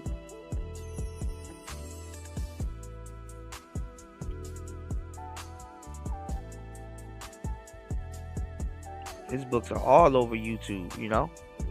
Hold on, y'all. Something just popped up. What the hell? What the hell? Who the hell? What the hell? Oh shit. I'm famous. Let me stop. Yeah, we better be ready, man. You said I haven't even flown drones that I have. Yeah, man, War Master, you got drones too. I wonder if Fasting still flies his drone also. We gotta do a drone club.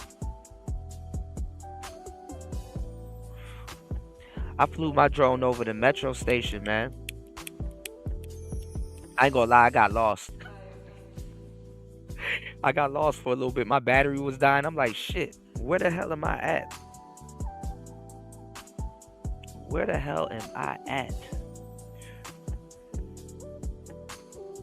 Oh, I forgot. I got my other headphones in. Okay, see, look, I'm up here multi-channeling.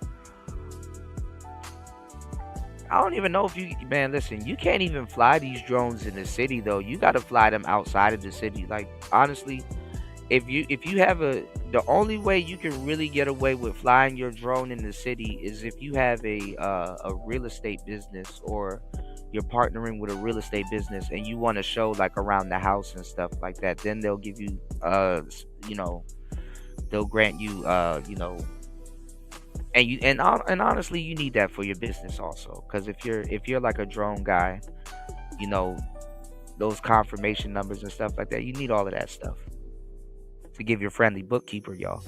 But yeah, you need all of that stuff. So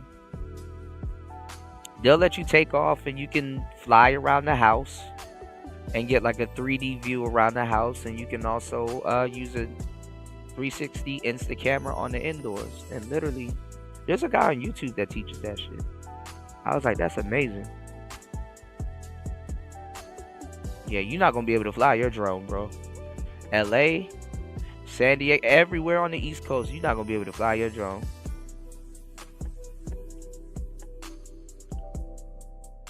Cause you know, America on pins and needles now. You said stay off the one wheel fly drone. Yeah, man, my knee. Oh yeah, I'm gonna take a picture. It's gonna be nasty. Well, it's not nasty because it's not graphic anymore. I'm gonna show y'all my my knee. My knee is pink. My knee is pink, y'all. A good side of my knee is pink. I said, damn. And then I'm horrible with scabs, y'all. I know this is horrible. I'm a skater by nature, y'all. Whew, I pick at my scabs.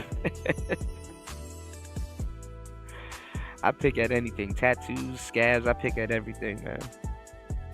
I don't know why. Shout outs to Darshan dropping the huge $5 on the Cash App. Thank you for sliding through, man. Yeah, y'all make sure y'all head over to Darshan's page, man. And man, look, Darshan be dropping gems, man. Darshan be dropping jizms. Hold on. If I broke down my business. All right, let me switch up the flow real quick, and let me do this. All right, let me switch up the flow real quick. Hold on, y'all. All right.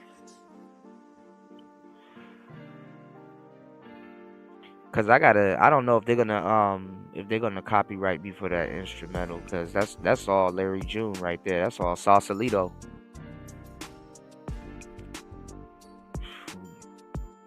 Well, gotta catch the show live, or you guys can head over to Rumble. Put my Rumble link in the chat. We're gonna push the Rumble. We are always live on Rumble also. So I need you guys to take this link right here. And honestly, I think this link is going to lead you back to this live stream. But look, don't trip. You can follow and listen to this live stream on your Rumble account. Hold on. What's going on, G? Peace to you, player. There we go. So follow the channel on Rumble because we will be doing half the shows here and the other half on Rumble. You said I flew hobby grade helicopters. I'm afraid to fly a helicopter, but it looks fun. I flew hobby grade helicopters before getting into flying drones. Every skeptic who owns a drone act like they're the only ones with them. It's what people are seeing. It's what people are seeing. Hilarious. Yeah, I'm not even gonna lie. I know what you're talking about. Yeah, I know what you're talking about.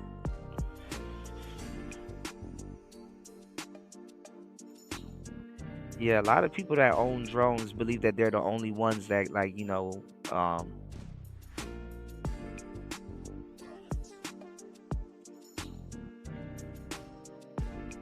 like they're the only ones that own them. Yeah, I feel you.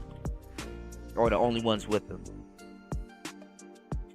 Yeah, because the drone was supposed to replace the helicopter when it comes down to, like, top down shots. You know what I'm saying? In Hollywood and like, shooting music videos and stuff like that. That's really what the drones were for. So, well, you get drones used for that reason too, y'all. Because those 4K, 5K, bro, there's an 8K. They got, like, that's another thing. That drone that War Master is talking about, what is that shit, like 12K? I said, what the hell does that look like? But you'll probably never be able to produce it. Like, fuck around, break YouTube producing that. YouTube will hate you. They'll shadow ban you just for that. Like good luck. YouTube will hate if you post a 12K video. They'll scale it down to probably 4K. All right, let's do this. All right. So yeah, it's Player Talk Radio, man. We talking about rage quitting. The topic of the show is rage quitting. What is your thoughts on rage quitting? Do you think this reset that's happening in the manosphere now, do you think it's more so of a actual organic reset, or do you think it's a rage quit? Because remember, we're talking about red pill. And man, did you hear that show that I played on the show last week, where that dude was like, "Oh, you guys are trying to be blue pill," and it's like, bro, there is no trying to be blue pill. You start at the blue pill. So if you're red pill or you're somewhat red pill, okay, let's do it like this. Let's look at it like this. Even all of the new people here. So let's throw in Anton. Let's throw in Lapeef. Let's throw in Daily Wrap Up Crew. Let's throw in Medium Man. Let's throw in all these new cats that are doing all of these new red pill shows. Okay. And those people, they're using the vernacular. They're using all of the red pill slang. They're using all of the topics. And little do they know they have red pill channels. Right? So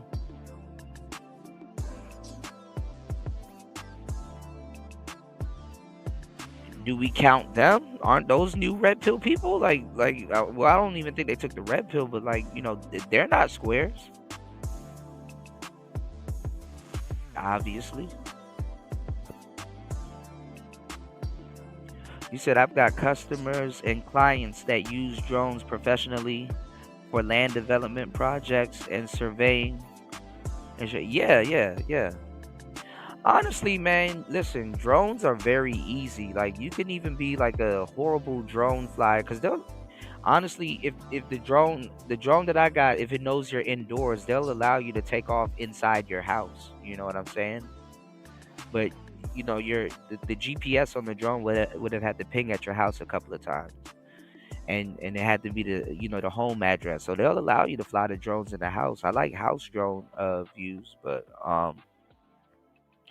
all you need to do is just do a back and forth motion, and honestly, when you edit it, just use the panorama settings, and it looks like you're just floating all around the house. Like literally, it's not really rocket science, but you do know how to, if you have a crowded house, you do have to know how to hold the drone steady. So, but honestly, using the camera on the drone, that's really what fixes all of that. Because they know the drone's gonna be out of your sight. So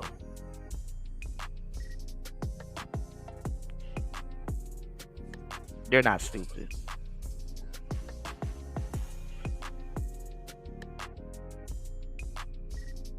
But they do want you, but they really do want you to have a FAA handbook and like learn visual flight rules and all that other stuff. All the shit you had to learn to fly helicopters, UFO. Yeah.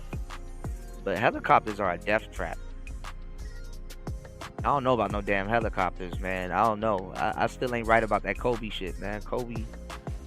God damn. Nigga, I'll take a submarine before I take a fucking helicopter at this point.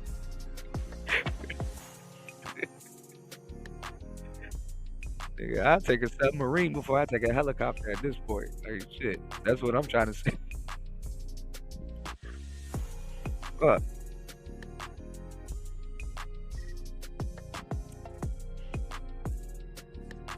But yeah, guys like Anton, all of the Lapeef cats, all of those cats will be considered new, red pill cats. So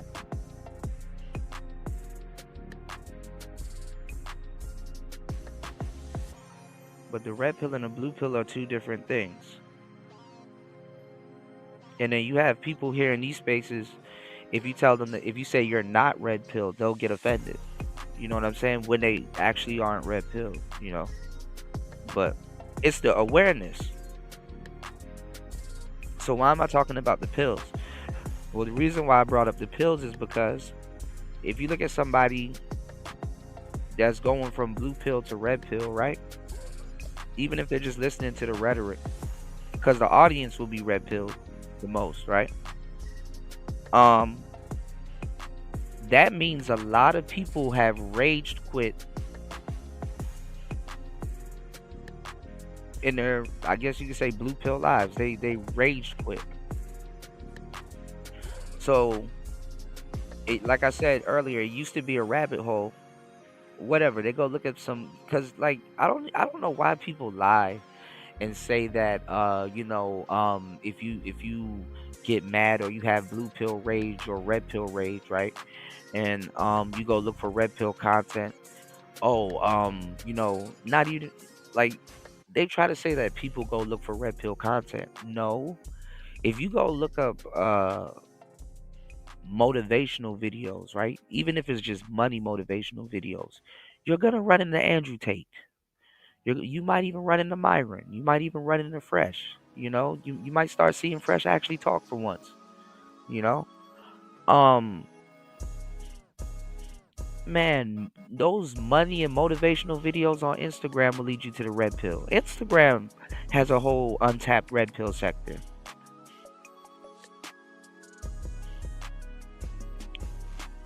So my thing is just like, okay, like so why is everything getting blamed on the red pill at this point?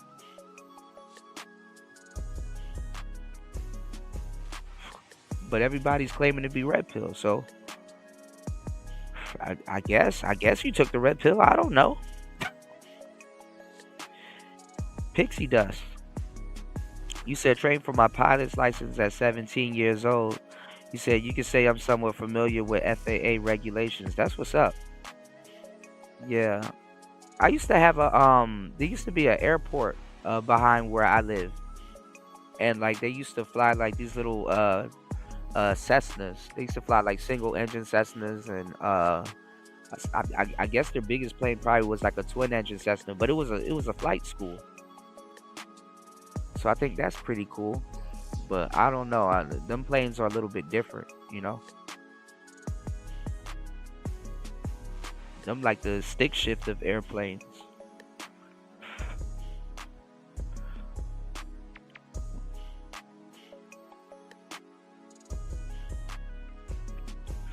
What's the name of that show? That them niggas was flying them old ass planes at that airport. Now that I think about it, them niggas was flying like the plane off a tailspin. He was flying some old ass planes, man. But they say old planes are really good though. Look. Like check this out. So they were going in on what's going on, Clean Base? They were going in on Rick Ross like not too long ago, because Rick Ross, he paid a lot of money for his jet, because you know I don't know if he bought it, but like usually what happens, right? Usually what happens is uh you got millionaires that'll buy planes, but their planes, like, they're just kind of sitting in the hangar. And planes, you gotta fly them, you know. So what they do is they rent their planes out to, like, rappers. They rent their planes out to people and stuff like that. And if a rapper's gonna own the plane for a long time, he could put a wrap over the plane. They just rewrap the plane or whatever, on the next checkup. So I think Rick Ross bought his plane and they were going in on him, and like he like it was on Instagram, and he took like everybody with him to like show the guy that bought him, like, that sold him the plane, and like showed him how much millions he paid for it, and was like, yeah, so this plane is gonna is gonna be around for a long time. It's a brand new plane and blah blah blah. The specs are up to date and whoop de whoop. So Rick Ross, where he dissed Drake, I think Drake got one of those old planes that millionaires rent out and stuff like that. So Rick Ross was like trying to flex on him. Is like, I got my own plane, because Rick Ross got a hangar. He docks it at his hangar, and he was like, Drake got an old cargo plane. He was like, oh, I know the guy that gave you your plane, and we know exactly down to the model what you got and all this other stuff. And it was like, it's an old cargo plane. So he was like, make sure you up to date on your your plane and all this other shit, because he was like, those old planes, they just fall out of the sky. And then tell me why, like, less than a week later, Rick Ross plane had to emergency land. I said, see, that's the shit I be talking about, man. That's the shit I be talking about, man.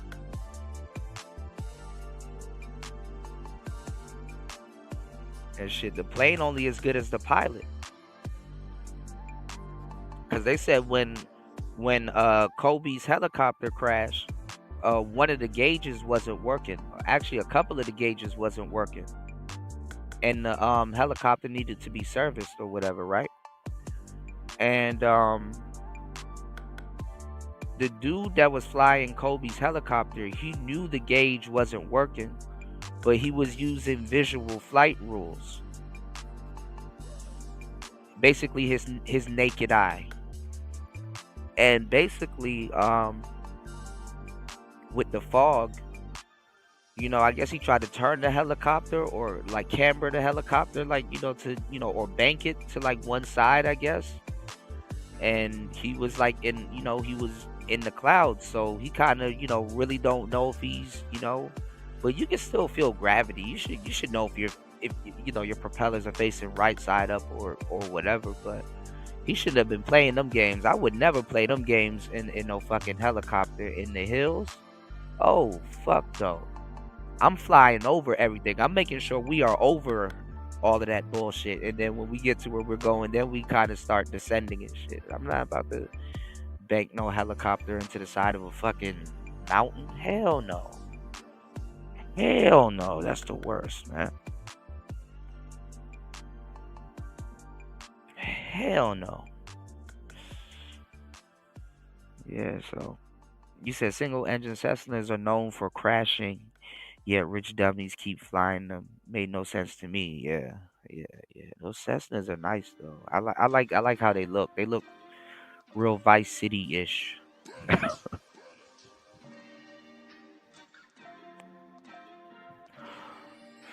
That's the Amelia Earhart plane. That's that don't fly this over the Bahamas.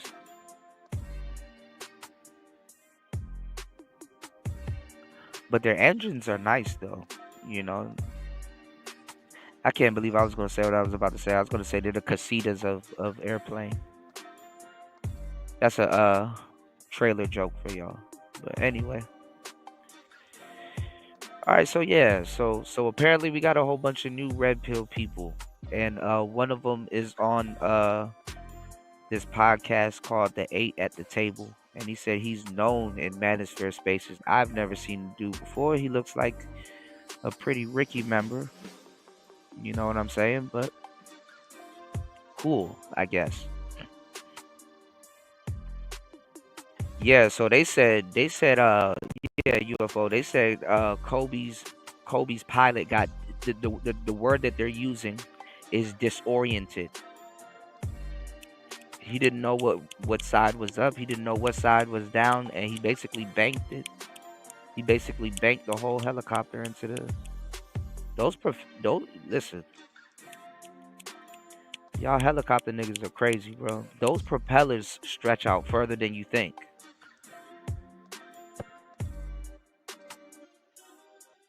Never underestimate how far your propellers are out there, because they will clip something, and that's game over.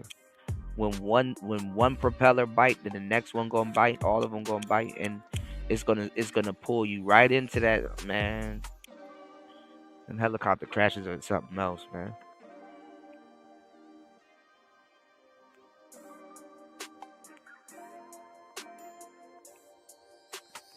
So out of all people, he should have known if he was flying right side up or if he was banking.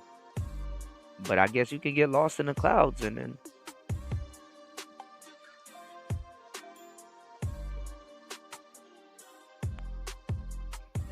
But that's you playing around with California weather, man.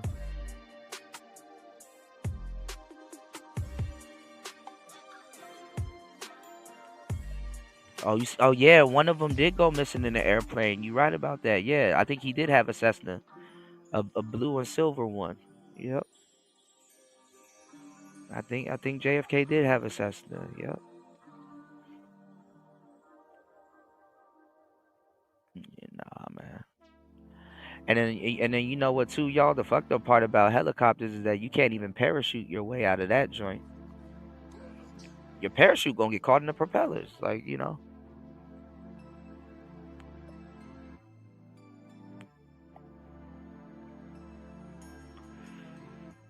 The only helicopter I probably would ride in is one of them Russian joints. I want to ride in a Hind D.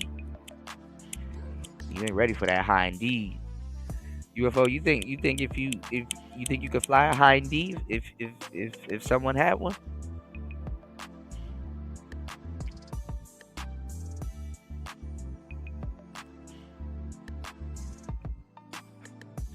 Bro, if I ever fly a Hind D, I'm gonna be dressed up as Liquid.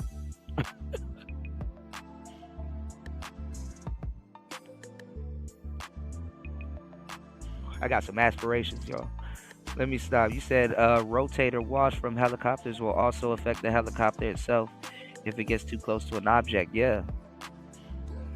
And then also when them joints start leaking and shit, that should be flying down the propeller and getting flung all over the place, man. Nah, I'm good on the helicopters, bro.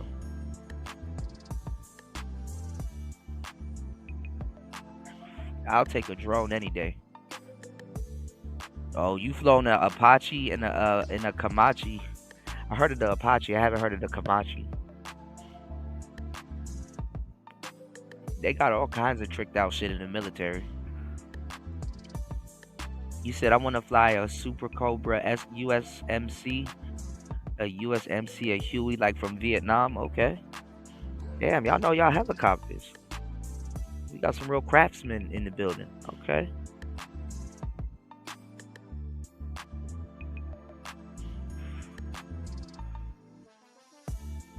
I just love the Hind D though.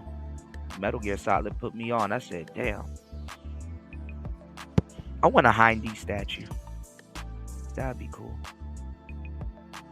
Shout outs to everybody in the building. Happy holidays. We 2 days away from Christmas, y'all. Christmas fell on a Wednesday this year. Can you believe it?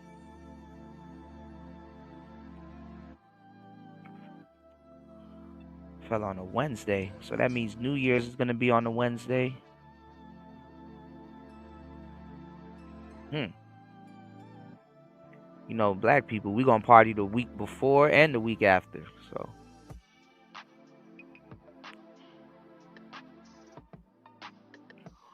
Oh, yeah, the Hueys are nice. The Hueys are nice. All right, so look.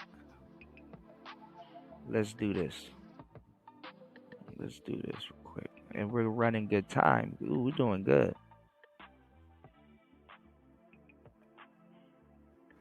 So where did we leave off on the last show? Well, we left off on the podcast where a bunch of women were lying and say that they don't hang out with gay men. That's a fucking lie.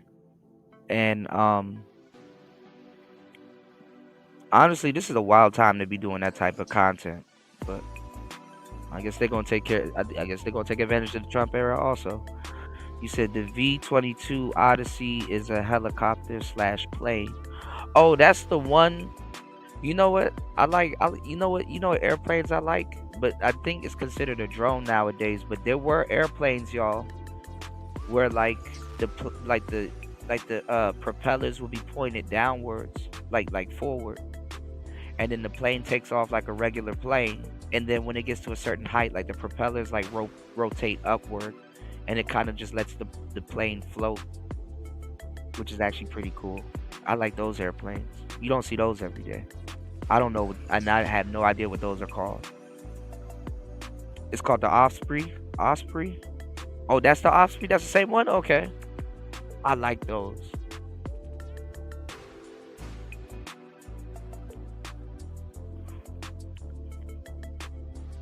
That's cool. Yeah, that's some astrophysics type shit. That's like some damn, you could just float and hover around. You could just like have breakfast in the air and just be chilling. That's some dope shit. But these jets though, man, these jets are doing a lot by themselves also. These jets are tricked out. I know these pilots be happy to fly these jets, you know. These jets that they got out now. Them things are tricked out. The damn plane flies itself.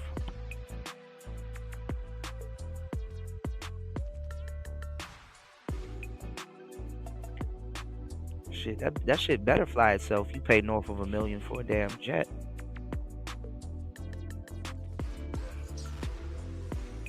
So that's what they do also. You know, they rent out their jets. You know, jet fuel be called jet fuel. It's not even the damn jet, honestly. It'd be the jet fuel. The jet fuel is the pain in the ass. Like, I'm pretty sure it costs a lot to fill up a jet. So some of the money that they make, I guess, renting it out, they take the jet fuel cost out of it.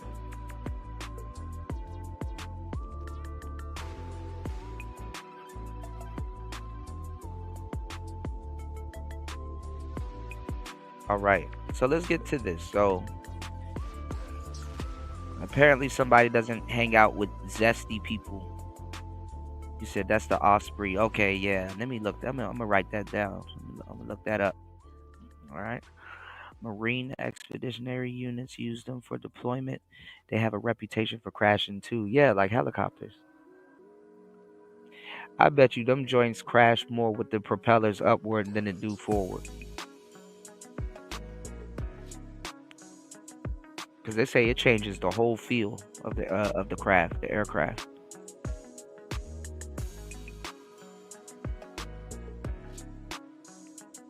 You're just like a big tub in the air, like a big bucket in the air when you have them type of planes, man. All right, so here we go. Let's watch this. Let's pick up where it left off. I'm gonna back that up. I'm not We're going not for gonna that be there for because it. y'all love Jay-Z. Uh-oh. And then y'all destroyed him, right? Y'all trying to destroy him in real time. Not y'all. So to piggyback off of what you just said, I haven't said it. To piggyback what you just said, the villain era. Why is it that the villain seems to have the most success in anything. Well, Bad things listen, happen to good people. they love you. Our culture love you until you become Until successful. you make it. Yeah, we Yep. build you Until up you to, get to the we build you up to Yep. break you down. And we gonna break you down. Absolutely. And so if you live, it's the lyrics. You Yeah. live long enough to become the villain. Yep. Mm-hmm. Hopefully you get out before that. Mm-hmm. But if you live long enough to succeed or exceed certain expectations, eventually we gonna pull you down. Man, Anton went on there and just started spouting manosphere gospel. But I gotta give it to him. I'm not gonna lie. So usually we would sit up here and be like, oh, okay, well, you know what? You just got into space, so you're new. But honestly, I think Anton is doing a good job. You know what I'm saying? I'm not gonna lie. Like, nothing hits harder than betrayal. You know, everything else hits hard, but betrayal hits a little different.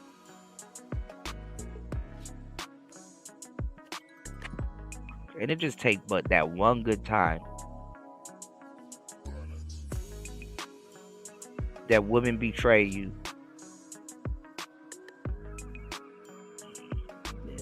You gonna be red pilled, or you gonna try to make sure you red pilled or whatever. But you know what it is? Let me tell you how people are getting red pilled these days, right? They run into the red pill talking point before they run into the actual red pill.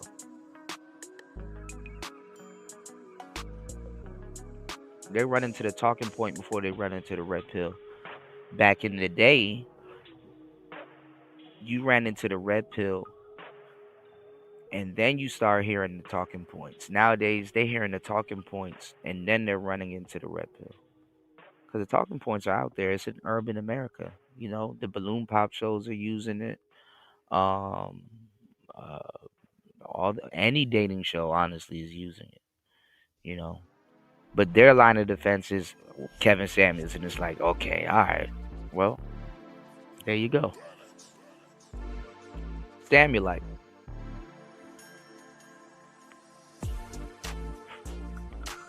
But then again, I'll be wrong to say some brothers aren't learning. Some brothers are picking it up. They know exactly what we're talking about, and they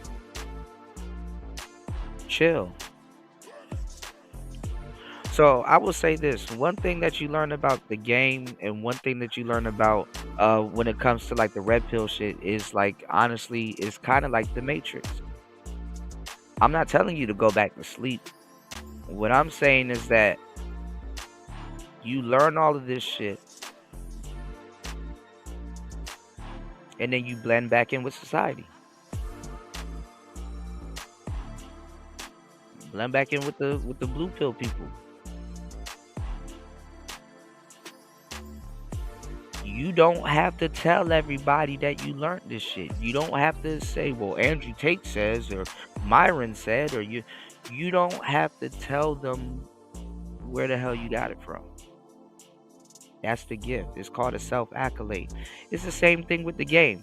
You learn, like, it was very fucking irritating listening to those dudes.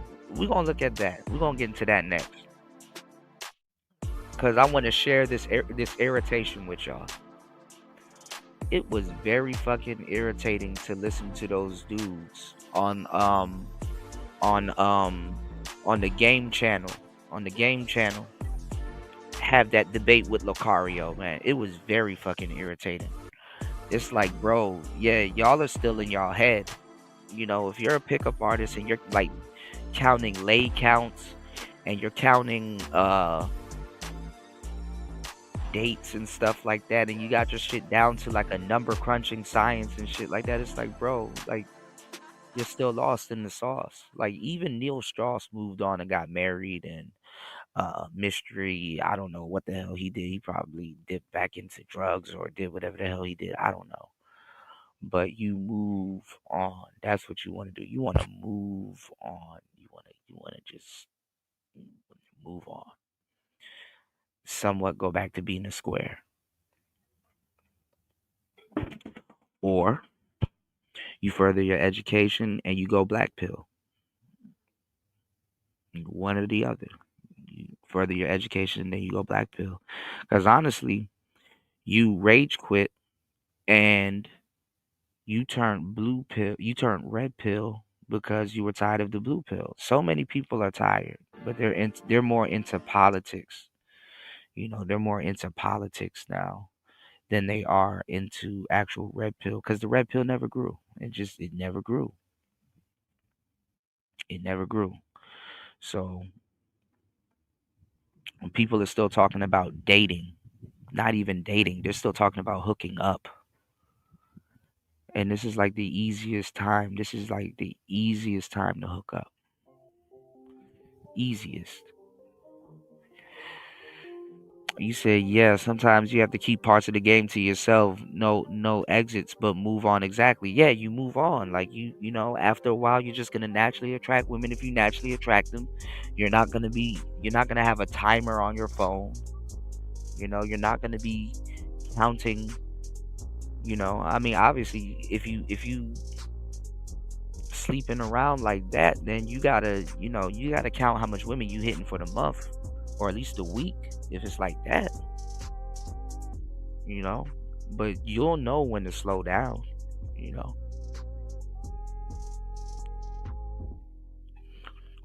But you learn all of this shit and then you just resume being a man. Like that's it. That's the end goal.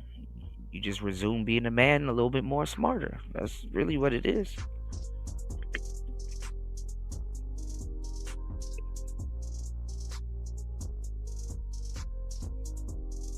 But see, someone like Anton, he's been in a relationship for a long time. So like this is like a lot of dating scenarios are like relationship pop quiz. It's like, ooh, I know the answer to that one. This is why we got to talk more about relationships. The game is in the relationship. It's not in the dating phase. Dating phases are just like terms of engagement.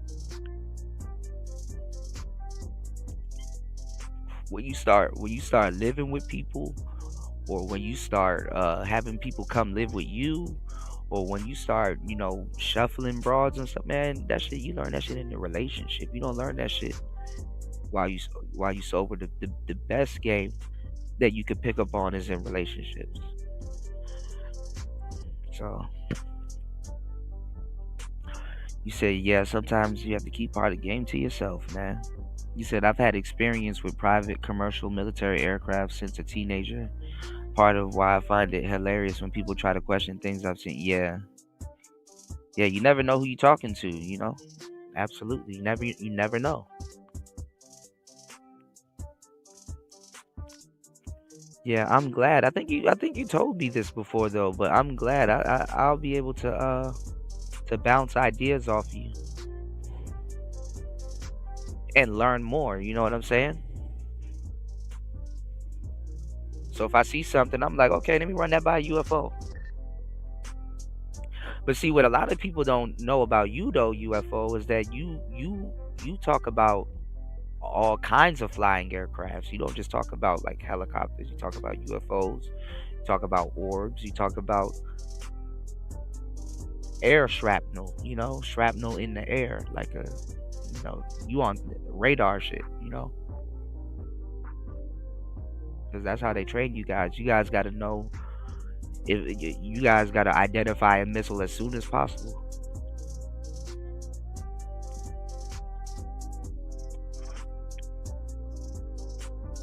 But see, the military though, they don't do. I mean, the sound. I mean, I don't know. It's hit or miss if you're a sound guy in the military though. It's hit or miss. All right, let's get back into this. So, like I said, like all of the relationship stuff is like relationship pop quiz. So this is what makes the manosphere alluring to even married folks. I'm not gonna lie. Shout outs to my married folks in the manosphere. If you got a good girl, let me tell you something. I salute you.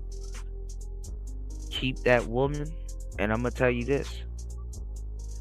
After hearing some of the shenanigans that go on in this fucking space, kiss your lady on the forehead before you go to sleep. Do not ever introduce your wife to this space. Don't do it. I'm telling you, if you introduce your wife to this space, it's going to be the beginning of your problems. And it goes both ways too, because if she knows you're listening to this, she's going to be like, oh, you probably was listening to that manosphere shit. That's why you got this attitude. No, oh man, it's going to be the beginning of your problems, man. Don't do that to your lady this holiday season. Don't do that to your lady this holiday season. Give her the gift of not knowing. If she asks you who Andrew Tate is, you're going to be like, nah, I never heard of him, man. Damn, he said, what? That's crazy. Yeah. Here's a cat video. Watch this. Look at what these cats did. You gonna have to start spamming her inbox just to change her algorithm and shit. Oh, shit. Oh, she know who Anton is. It's over. Start talking to a lawyer from now, man. Yep. Listen, if Kendrick ever gets to a certain level, they coming for him too. They coming for all of them, everybody, anybody that got any success whatsoever. They coming for you. They love you when you in jail. They loved Meek when he was in jail. And Meek now Mill. Look at it. They love Meek Mill. And Oh Jail my God. was one of the Oh best my God. albums. You know the I gotta hardest pause it album. for that. You know I gotta pause it for that, bro. Cooking with Kaya need to go ahead and come out with a sauce at this point, man. Kaya sauce.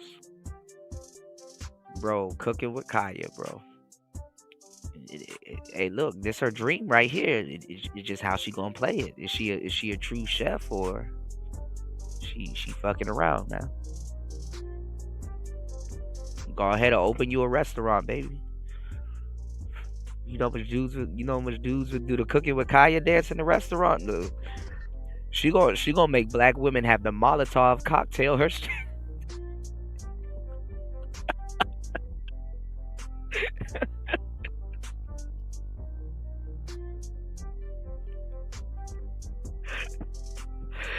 Hey yo, the sisters gonna have to go ahead and make their move after that. Like, okay, all right, I see how she coming. All right, we're gonna have the Molotov cocktail.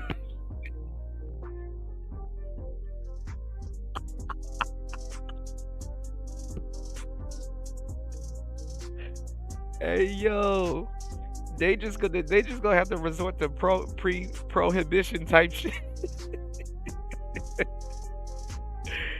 Hey yo, you said, did I mention I also live 8 minutes from an airport and private and oh, so you can go there and fly anytime you want, damn near, if you want.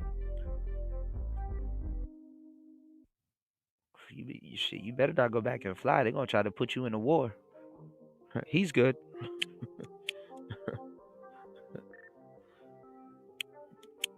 They're gonna ask you, are you re-enlisting?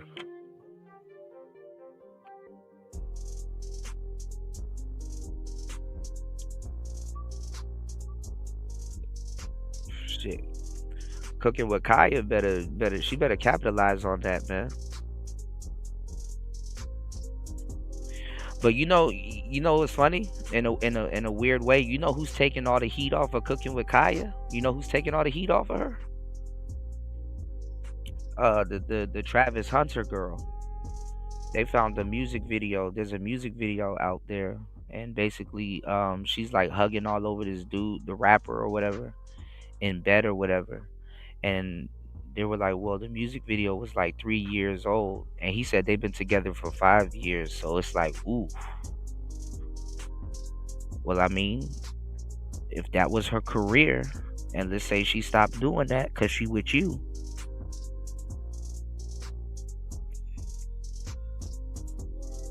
but I ain't gonna lie, when he on the road and she feel that he doing him, she gonna be like, well, let me go ahead and do me.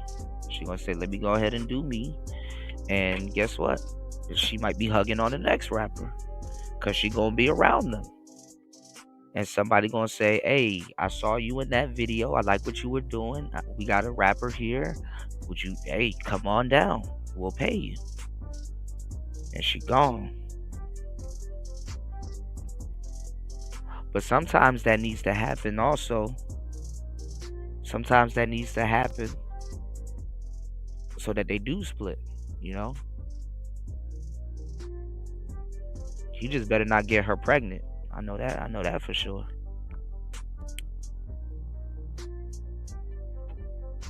Don't get her ass pregnant.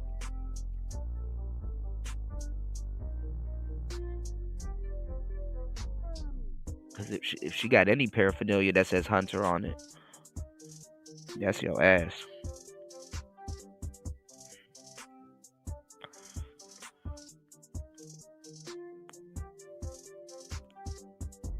You said these days they'd probably ask me to testify before I go to Congress. Oh yeah. I can see you being a politician, man. You're pretty fair. Once he started to become incredibly successful and attach himself to Robert Kraft and all of the rest of them dudes, everybody said, we done with you. And honestly, once this, I'm happy you brought up Meek. Because let me tell y'all how I don't appreciate how y'all doing, big dog. Y'all literally, since this Diddy stuff has hit the fan, number one, I don't believe in demonizing someone's sexuality.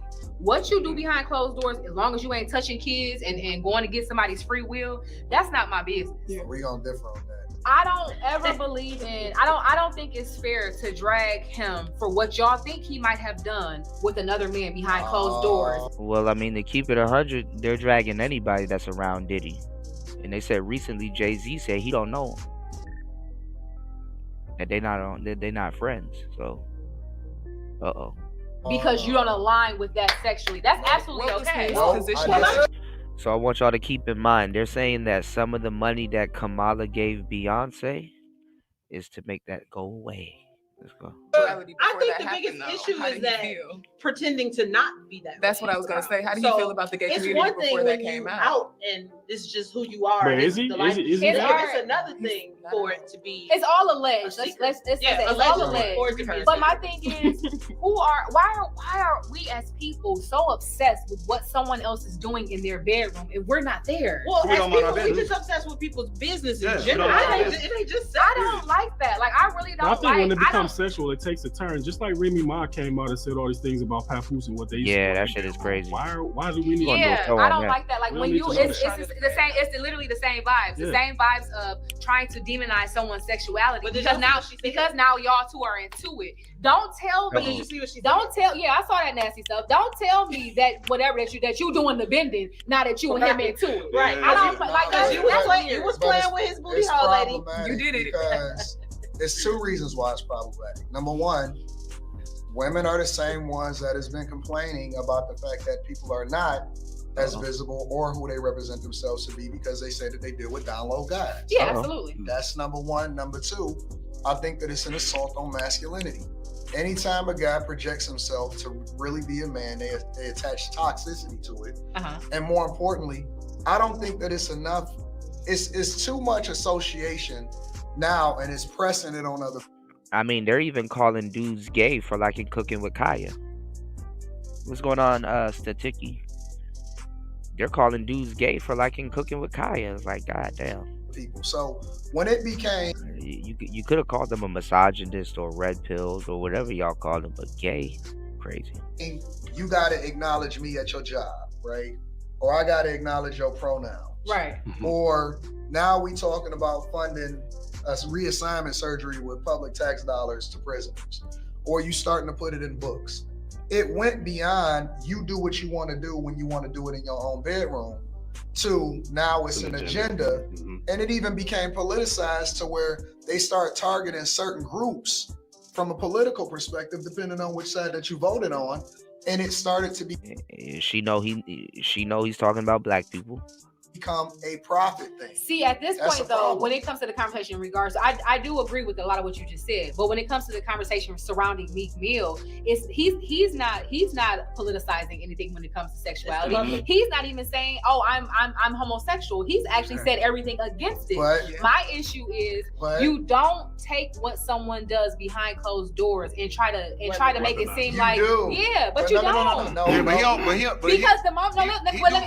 Let me. Exactly. He don't rap about being bisexual now. He rap about having threesomes. So why are we assuming that he's bisexual because he used to hang out with somebody? Because so this is the thing with hip hop. Even though there's a lot of gay rappers already out, this is the thing with hip hop.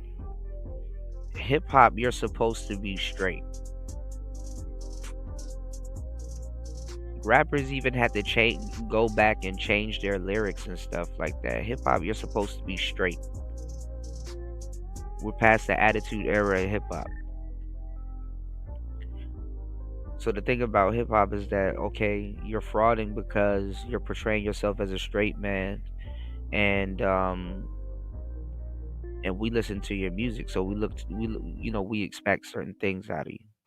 Now, this recently happened to another guy that's on the same record label as Kendrick Lamar, named Isaiah Rashad. Played him on the last show. He a wild boy.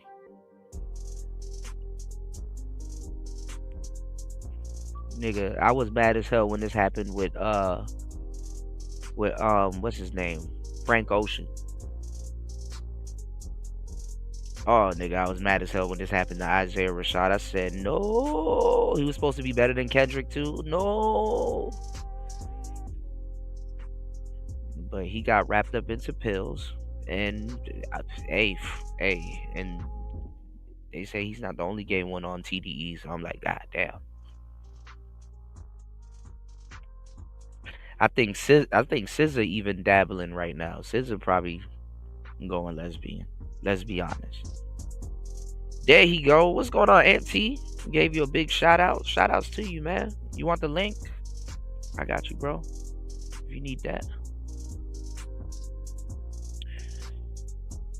I was saying, but you already did it. So I'm glad. I was saying a couple shows ago, I was like, yo, if you guys get the chance, if you can relay this message back to Aunt T or reach out to Aunt T for me, because I was saying that, you know, don't let them people take you off your talent. You're a very talented dude. Just right now, you just gotta be, you know, I know they got up under your skin for a little bit, but like, yeah, just get back to rocking what you already doing. You already know this, you know. Cause you about to take off, and you about to have a successful purge. And I'm telling you, man, all eyes gonna be on you. So, you know, this your turn, this your chance, you know. So, you know, don't let them take you off your pivot.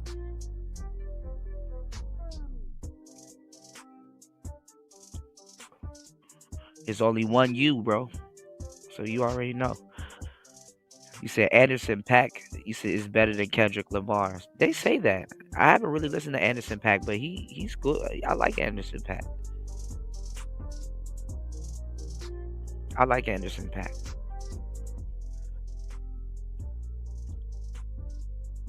But this is the thing, though. You know, when they found out that Kendrick Lamar was gay, he said something, and I was like, damn, that's kind of true. He was like, I didn't think that I owed my fans, or I owed, you know, certain people. He was like, I didn't think I owed certain people my sexuality. And I'm like, damn, kind of got a point there.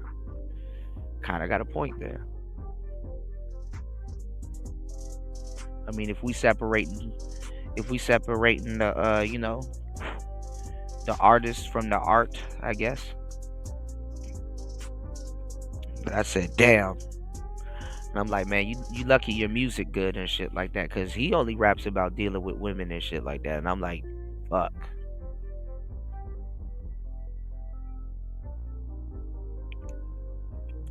I don't know. They say a lot of people at TDE is G-Hay, but I don't know, bro. I don't know. So that's what I'm saying. When Drake made his move, I'm like, okay, all right, we'll see, you know. He said, that's the game, bro. Just like a poker table. I look crazy, but at the end of the night, I got all the chips. Absolutely. And look, you know what I'm saying? You know, people, and this is what's irritating, Auntie. You know what people do when you go off on a tangent? They'll say that you're crashing out, but you're not crashing out. You're You know what I'm saying? It's like a Vulcan cannon. Vulcan cannon, it got to charge up. So it's like they think you got everything out. And it's like actually no.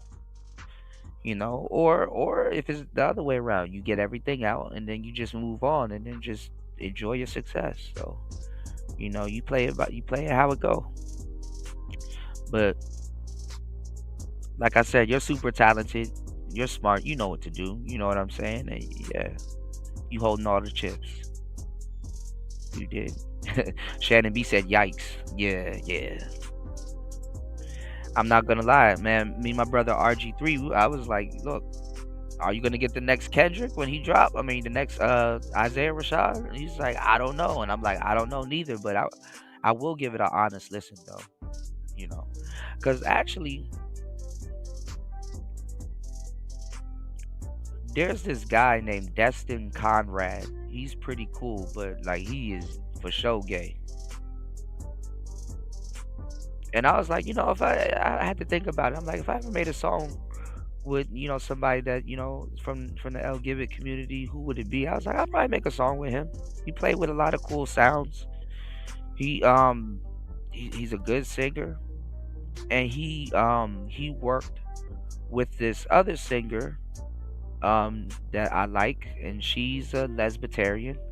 Her name is Ombre. She's from New Orleans, and actually recently she signed to Rock Nation. And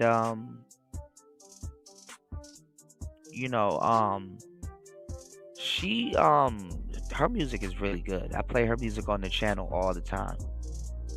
And she wrote for Kehlani. And Kehlani is a bit El Gibbet also. Jesus Christ. It's like, well, hey, a bag is a bag. A bag is a bag.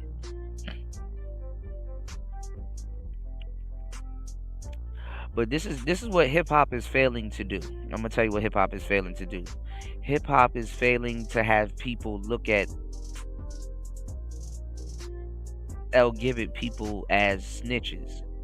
Hip hop wants you to look at El Gibbet people like snitches. Speaking of New Orleans, right? Man, I was watching a Vlad interview with Lil Boosie. And Birdman, he has a brother that was a gangster. He was gangster as hell. His name is Terrence. I don't know if you heard of him. You probably heard of Slim, but you haven't heard of him. His name is Terrence Gangster Williams. And he was a hitman. He was like a real deal hitman in New Orleans. And like, he ended up snitching, and he ended up giving a lot of people up. But he's definitely a real stepper, right?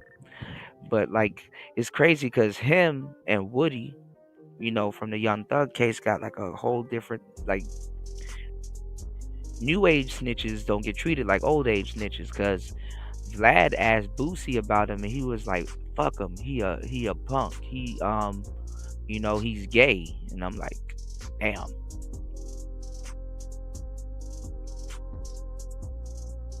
Boosie was calm as hell. Then he had an instant reaction. I said, damn, well, there you have it. You know what I'm saying? Shout outs to Auntie. Thank you for following me on Rumble. Auntie, do you have a Rumble? Actually, I'm going to follow you back. I got to pull up my Rumble tab. All right, let's get back into this. But yeah, so if you wonder why hip hop is where it is right now, is because they want you to look at gay people like snitches. And that's where it's falling short. You said, I always thought that whispery sound to Kenny's voice seemed suspicious.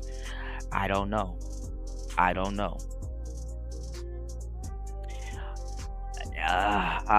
not gonna say what I was gonna say. Yeah, make sure y'all follow Auntie. I'm not gonna say what I was gonna say, but so I'm just gonna kind of speak to y'all just a little straight. So we had a president. He wasn't a president, but they called him the Black President. But we had a guy named George Washington Carver. And George Washington Carver was very fucking smart. and he set up and built DC the same way how Egypt is built. Basically, following, I think it was Orion's belt. Basically, he it's lined up with the stars, right? The obelisk, all of that stuff. And they don't have any recordings of his voice. You know, they don't have any recordings of his voice, but there is an actual recording of his voice, and it's very high pitched. So allegedly, when your manhood gets taken from you, you end up getting like this real high pitched voice. I'm not gonna say that's what Kendrick got. I didn't say that. You know, somebody gonna try to twist your words. But honestly, I'm just gonna assume certain people ain't gay, like everybody else. If it is, I wouldn't say it's a disappointment, but it's like, well, there we go. You know, but because even Remy Ma, she dropped a crazy ass tweet about Papoose. She's like, oh, this nigga be getting a salad tossed and shit like that. I'm like, oh, Jesus. Jesus Jamal Christ. I'm like, oh man, this is crazy, you know. But they always say some type of gay shit, you know. They always say some type of gay shit. You know what I'm saying? When you don't lack anywhere else, they always throw in some gay shit. So hey, it is what it is. But yeah, they say when you're castrated, Chris G, they say you have a really high pitched voice and stuff like that. And like George Washington Carver, they even talk about Nietzsche, like how Nietzsche had girls. They talk about certain people that had girls and stuff like that. Hell, Jesus Christ, they talk about Jesus. He had girls. They never talked about George Washington Carver with a girl, and then they were like, you know, he kind of got passed around type shit. Like he was just like, you know, so it was like, it was weird. But the only voice recording they have of him, he has like a high pitched voice. And the funny part was like, I was watching like a Black History channel, and they only went in search of his voice because of stuff like that, you know, like, you know, with the bug broken thing. I think Tariq Nasheed even talked about it. I don't know if Tariq had a segment in the bug breaking movie, but they said that's a clear way to tell. But I ain't gonna lie, Boosie called Terrence Gangster Williams a punk. Now, I just knew he was a hitman, and I like recently started diving down, you know, the rabbit hole. The stuff that he talking about, I'm like, damn. And then he did spend a long time in jail. Speaking of jail, Rayful Edmond passed away. I saw a video of him free, and he looked exactly like Kevin Samuels. I'm like, damn, is that Kevin Samuels? Like, nah, it's Rayful. I'm like, god damn.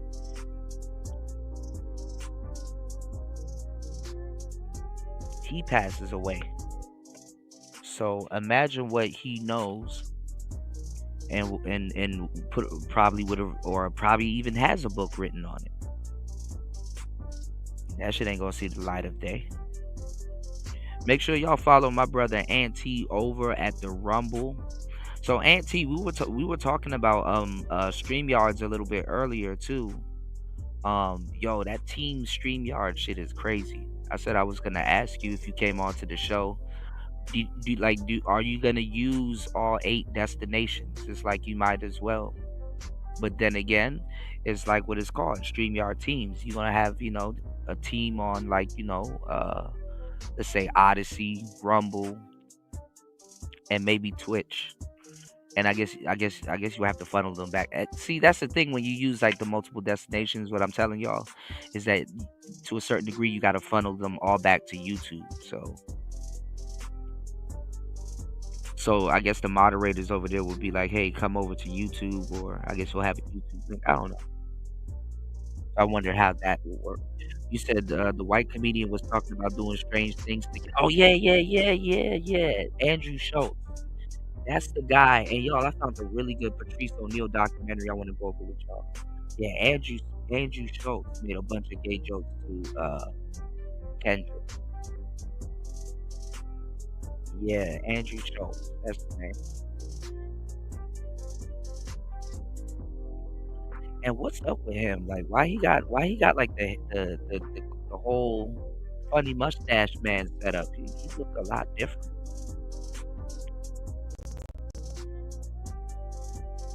So recently, about a month ago, I forgot what channel it is, but we're gonna go over it. They released a documentary on Patrice O'Neal, and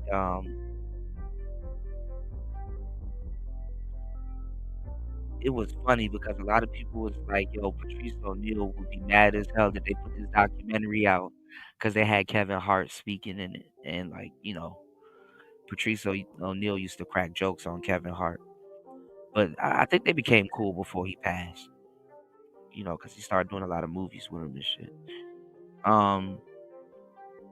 But I don't think he would have approved of what Andrew Schultz was doing, or maybe he would. I don't know. You said we've had that ability for a while. You said I've used it on IG. Yeah, I'm trying to get an IG account. I will swap out Kick for IG, or sometimes maybe Rumble for IG. No, I'll swap out Kick for IG. You said but haven't used any other destinations yet. Definitely on the agenda. Yeah. Go to this website. It's called Odyssey. And literally, they will archive your YouTube videos, but you gotta couple it up with your YouTube channel, and then when people donate, it's in Bitcoin, which is actually really dope. So that way, you just automatically invest. Can't go wrong that way.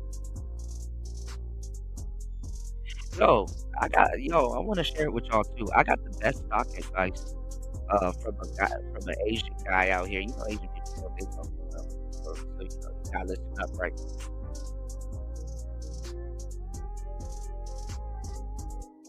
He said most people that's buying stocks, they're doing it wrong. And I said, what you mean? Because I showed him like a small portfolio that I was building. He said, focus on one stock.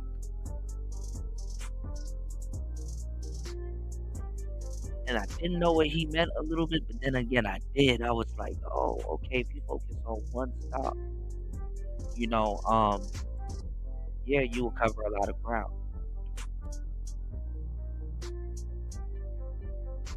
So I'm pretty sure Bitcoin is worth focusing.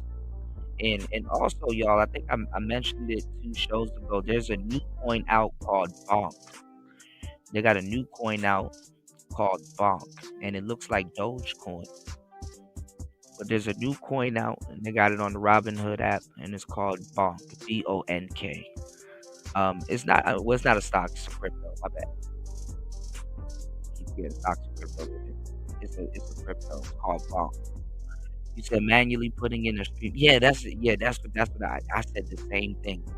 I said, man, that stream key shit is a pain in the ass. But the thing is that a lot of those websites, if you use Streamyard, Streamyard will do all the stream key and encryption and stuff on some of them. I know it does it on Rumble, and it does it on Kick for me. So anytime I just go live, I just change the title, you know.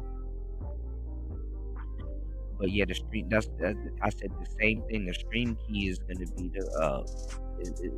that's going to be a pain in the ass. It's like one of those things you got to take a weekend and sit down and just set everything up, you know. But you'll be killing 8 birds with 1 stone, though. You know, so if you want some Grant Cardone shit, you gotta do it times 10. 10x. All right, let's get it. Let's go. The same reason why we're the same people that They only are doing that because assuming. it's Diddy. Bingo. That's the Diddy effect. Bingo. We're the same people that's that are absolutely the Diddy assuming. effect. You think Blaming it would have been different a different person if it had been him and Everybody Chris that's Brown been- and Probably wouldn't have been a Westbrook? big of a deal. He's as being it is. You don't think it would have He's been being associated because he has videos, he has pictures and things like that. That's not true. Okay, so what is He it? had a whole outfit matching that man. I ain't matching you, brother. And I love you. I'm not matching you, brother. Well, the reason is because entertainment, especially music, is more than just what you put on wax, right? Now you live in the life. Yeah, IG got too much menu diving, so you're gonna have to manually do it on IG. But IG is good though. I would manually do it on IG.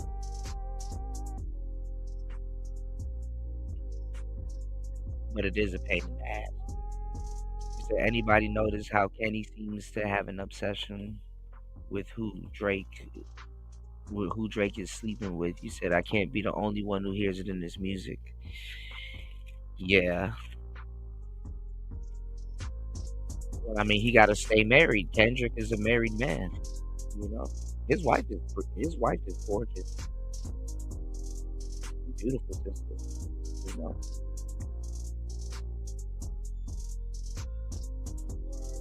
YBN Corday's girl is gorgeous too. She a tennis player. And then who else had the? Oh yeah, Chance the Rapper. His wife is beautiful as hell. I'm not gonna lie, she a little strong, she a little beauty, but she cute. But I heard Chance the Rapper, his wife is divorcing him. Oof. We always pride at people and hold people accountable based off of authenticity, right? Mm-hmm. So if you selling this thing, then you can't be something completely different. I agree. Right? You know what? Because but a lot of them are though. A lot of them videos, all of that is a part of the sales of why people buy into who these rappers are older now. So if we find out that you a bottom, that's a problem. For me, it's not. But it's this. I also stand in. I don't care what a woman is doing behind closed doors. So I think I'm just that person that feel like it's not though. No. Let me tell you why you contradicting yourself. There is a creepy side to it though, Anton. There is a creepy side to lesbianism amongst other women too. If I find out a woman is kissing on a woman, I'm not tripping off that. That's different. I ain't talking about that. If I find out that he a bottom, that's a problem. I'm talking about sexuality. You said why? Period. Yes. That he a bottom? Why is it a problem for you? Because I can't rap to your music the same. Why?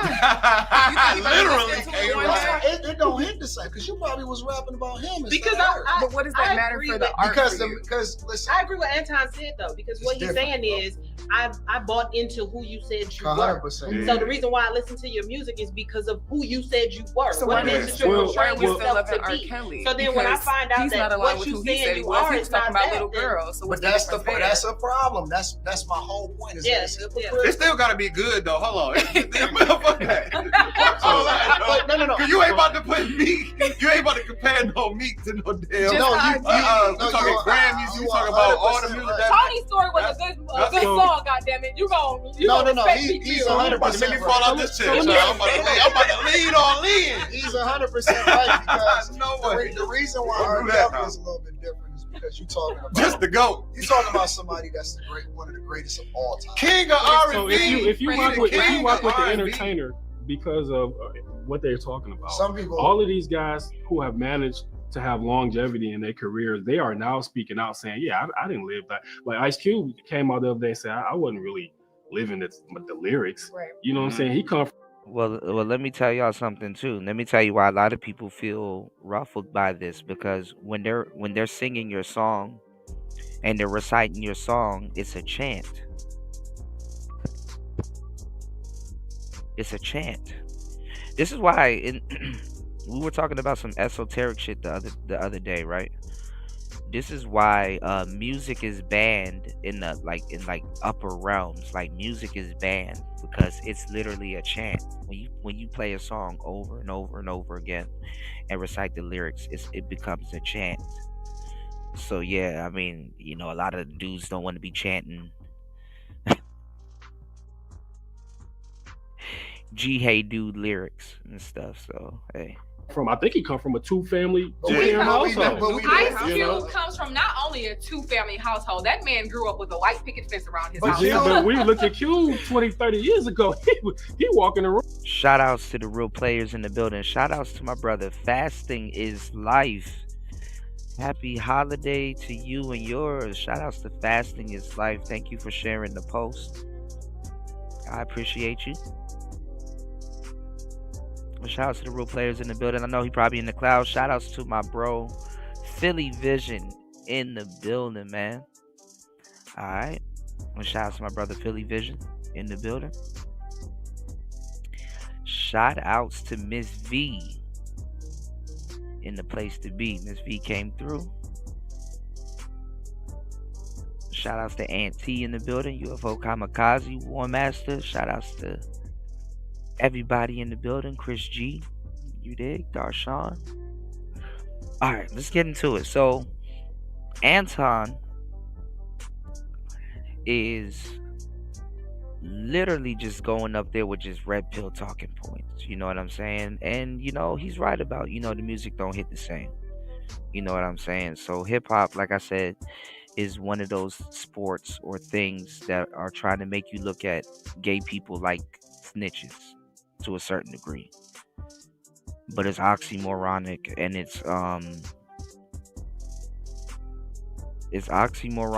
and it's hypocritical. So let's go. Bro, But he we might knew scare some Cube people was a man. because We of knew his Cube was persona, a but man. that was his persona. Yeah, but See he what I'm knew. saying? His persona, but he made music that people could still relate to. As an artist myself, sometimes you don't make music that explains your lifestyle. Sometimes you make music that could touch. But what about the ones that do, right? and then you find But out, he like you said- say, he's a bottom? Yeah, that's that one. goes, See what I'm saying? but that That's goes different though. because even though Ice Cube is who he is, I'm not gonna lie. I think Isaiah Rashad was a bottom, from what I heard. Oh man. still aligns with his morals. So even though he ain't no gangster, growing up in a double parent household with a white picket fence is still it's still morally correct for him. But then finding out he's a bottom is not. Listen, so at that, I don't care if you're a rapper. if I don't he care if doesn't you're a say- regular dude that work at the corner store, bro. Finding out you're a bottom, that's a problem for me. It's got to be a problem for What a if he was woman a though top? too. It's No, a problem. think about it. Oh, okay. So it's a problem. It's a problem. Period. Listen, I don't care what you do. I'm just saying, bro. Like You care a little bit. no. It's okay. I'm not gonna. So the women are gonna challenge him on it. And the women definitely gonna challenge him on it. So I'm not gonna remove your humanity, right? So I'm not gonna advocate against you to not be able to provide for your family. You know what I'm saying? You doing whatever you want to do or whatever. Because I work with some people that's dope as hell at what they do, and that's their life. We just can't hang. all right, there you go. Now, why did I play this clip? I didn't play the clip to go in on Anton or nothing like that. But guess who Anton did interviews with? Ah, yes, the fleeces of the Johnsons. Pause. I'm a little too good at what I do. Did y'all forget already? Anton Daniels, nobody up there said, hey, what about Fleece Johnson? What about Fleece Johnson?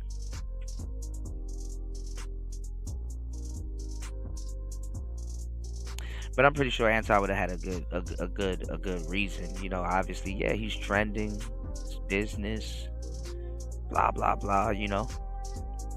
Now, shout outs to UFO Kamikaze. Now, but this is the thing, UFO. You got to remember, Kendrick is from Compton. When they on your helmet, they do their own thing, and it does sound like they gay. They be trying to sun dudes, and they get into some LA niggas. They get into some crazy territory. You did.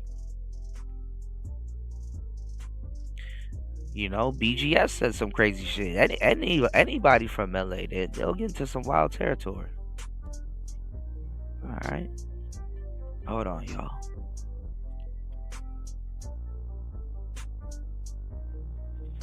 Oh, we could check this out. I wanted to check this out a minute ago. Y'all might get a kick out of this. Shout outs to Fasting is Life, and also shout outs to Fasting is Life dropping the huge $10 on the Cash App. What's going on, man? Happy holidays. I got you, bro. It's Player Talk Radio. Give me 1 second. Give me 1 second. 1 second. 1 second. 1 second. 1 second. I got you. Listen. Your pussy. Hey, bring the camera, son. Bring the camera. All the young girls who want to make life with pussy, your pussy will perish with you in hell. May your pussy perish with you. May your smooth pussy, creamy pussy, and tight pussy perish with you.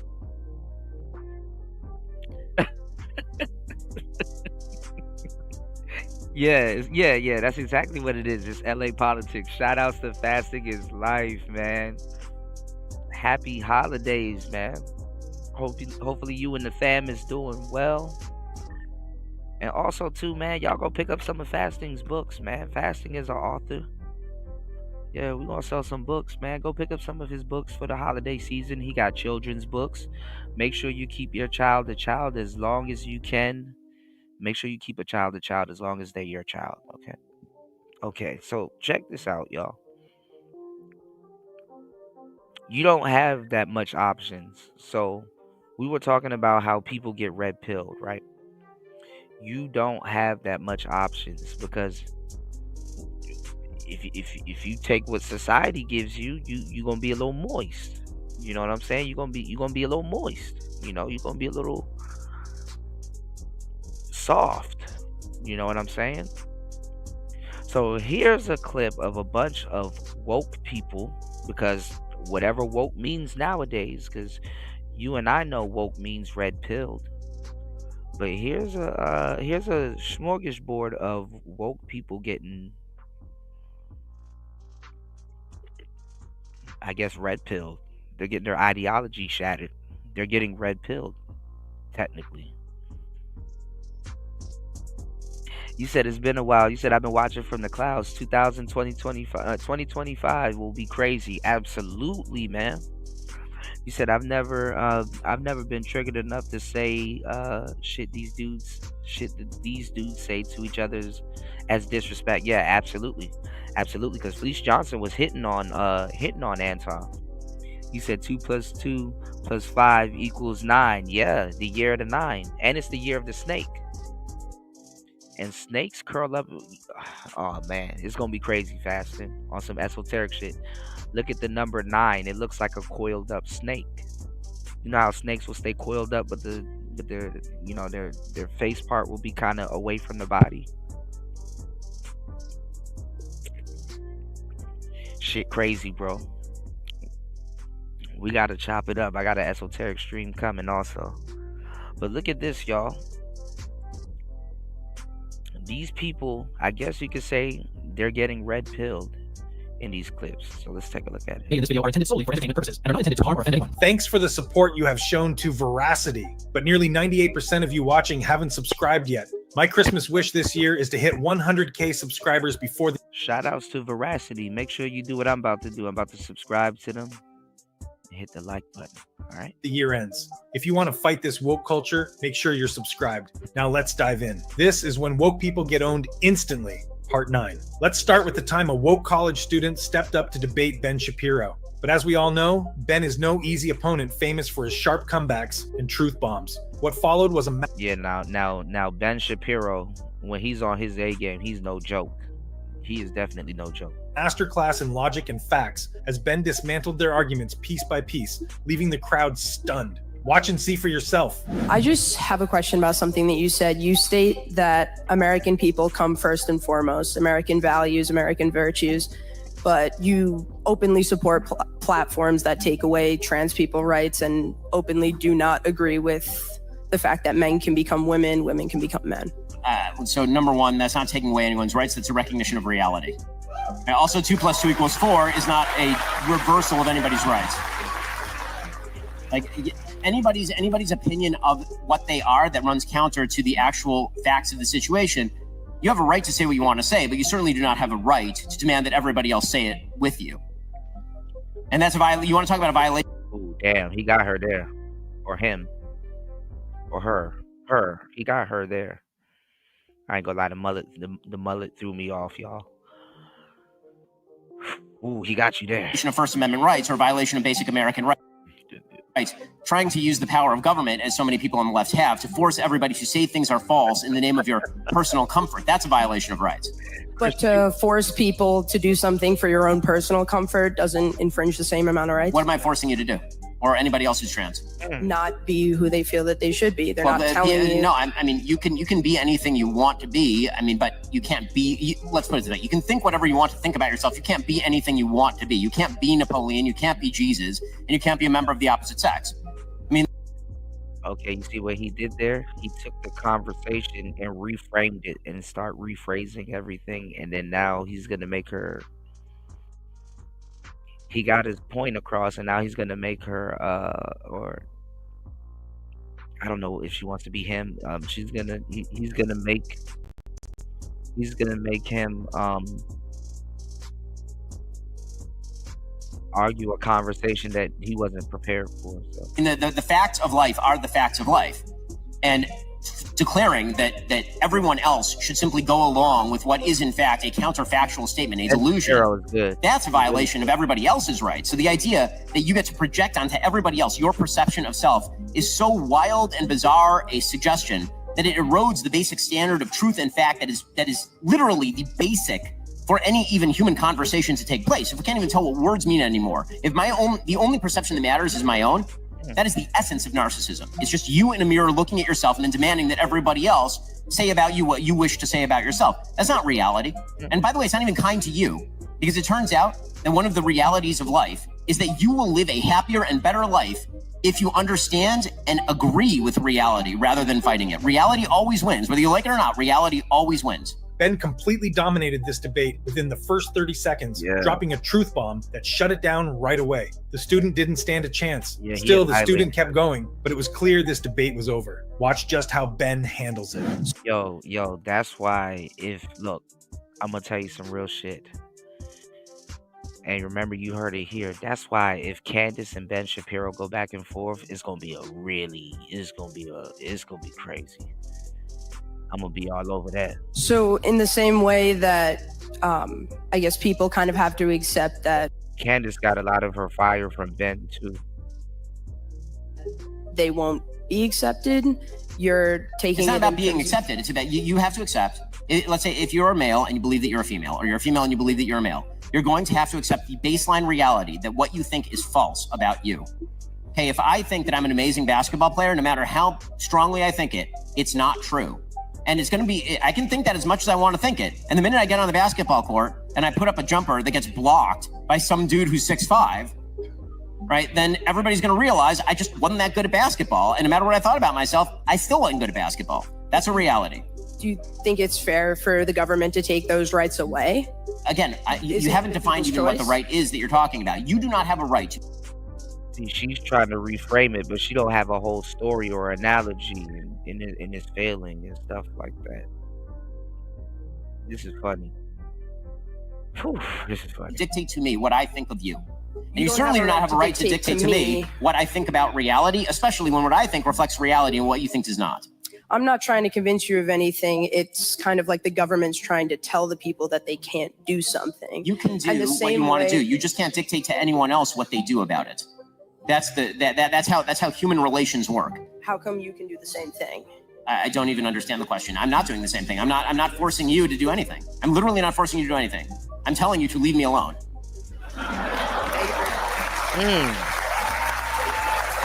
Despite Ben giving him a solid reality check, the student still refused to get it. He's so caught up in his own beliefs, thinking it's a right to be whatever you want. Damn, that was cold. No matter what's real. It's honestly, you know your judo well. Shocking. But if you thought this wokie was too woke, just wait until you see the time when Alex Stein debates a Kamala supporter who just wanted to see some balls. Please say your name for the camera, sir. My name? Whatever you want to say, your nickname, your handle, I don't care. Oh. Bird person. Do you want to debate the world's greatest college debater, Charlie Kirk, today? I don't think that man is here. You're looking at him. I'm just look at the sign. Can you read, bud? I can read, asshole. Okay. Well, let's debate. But I'm not lying. Good. I'm Charlie Kirk. All right, let's debate. Oh, he hostile. Grab the mic. What do you want to debate? Want to debate about? You pick the topic. I'll wipe the floor with you. I've been wiping the floor with people like you all damn day. And you're coming up here. Lightning Queen. Yeah. We eat winners, you losers for breakfast, whatever. Okay, this isn't Talladega Nights. This is the Charlie Kirk experience. So. Oh, I'm sorry. I thought this was a real show. This is a real show, and you're on it. Yeah. How does it feel? How does it feel? I know you're nervous. I know you're sitting there shaking. You want to say something to me? Say it. Say it with all your cojones. Say it with your chest, young man. Ooh. Don't be afraid. You don't have balls. I have huge testicles. Where's your proof? Oh, Paul. They're right in my pants, and I don't whip Show my. me your I'm not proof. gonna. You want to see my? So, sir, you just came here and asked me to see my. Show me the proof, dumb. We have you on camera, sir, that you just came here unapproached and is asking to see my naked. Do you realize? Well, I guess you don't have balls. Then. Because I don't want to expose myself and show you. Yeah, that's what you are, you Nazi. You don't want to expose yourself and tell the truth. Wait, why am I a Nazi? Because I don't want to show you my testicles? Now you're the dumb one. How am I the dumb one? Because you're not getting anything I'm saying. Because you just asked to see my testicles, correct? Because you're a piece of... So that's why you want to see my balls? Yeah. Because I'm a piece of... You want to see my testicles? I want you to show the truth. Do you have balls? Yes, I do. They're right here. What do you think of me? I'm a Democrat. I voted for Kamala Harris, proud and true. What do you think of that? You like She said proud and true. All right, so if you guys ever wondered, oh well, why is the manosphere a thing? Why do you need a quote unquote manosphere, y'all? Right?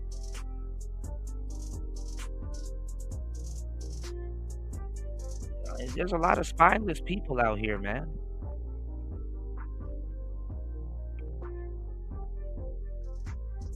And you will be surprised. And that's what I said. Don't make the solid mistake of thinking that the manosphere is like how life is. It talks about life. You got people like this out here. You got people like this out here. George. Bro, you be getting to the bitches, twin? And not really. But I just gonna be myself, and I don't care anything about it. I'm just gonna be myself, and hopefully I will get some. Type shit. But I be seeing you with the hus like all day, bro. You be hugging hus all day, bro. Honestly, I'm just him, bro. I'm not him? You are. Oh, but you're him too? So basically you saying, what would you tell somebody like me? I don't be getting to the huzz. How can I get to the huzz? Honestly, you just be yourself. Because that's what I do. Because I just be myself. I don't even need to try hard. I just be myself. And I just win. So basically got that unspoken, you be getting that unspoken riz, bro. Honestly, I just be getting lucky. Oh, type shit. So basically just be yourself and you be getting to the huzz. Man, I appreciate that, George. Have a great day.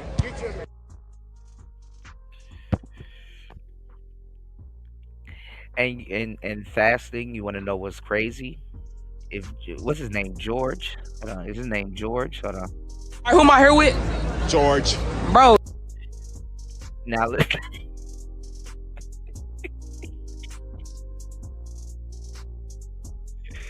Now listen, y'all. This ain't a church. This ain't a, you know what I'm saying? It could be a sanctuary. But the manosphere is supposed to be helping guys like George. George, believe it or not, is going to become a successful man. Yeah, George from IT. Kevin in sales, right? He's going to become a successful man, and he's going to need some of the information here. But guess what people in the manosphere will say? They will say, oh, he's a geek. He's corny. Everything but the child of God. We supposed to be helping George, y'all. We supposed to be helping George. The word supposed to is in quotes. Okay. Oh, you be getting to the bitches, twin? And not really. But I just gonna be myself, and I don't care anything about it. I'm just gonna be myself, and hopefully I will get some. Damn, George. Type shit. But I be seeing.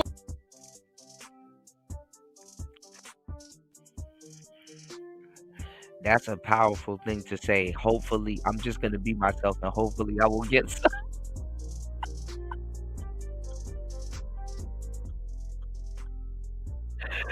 Hey man, George giving it up, man. Yeah, God bless George, man. Kamala Harris. Oh yeah. I don't care if she lost. You're smarter than that. You're smarter than that. God bless George. We got another George right here, though. I don't care. I'm not gonna believe your lies.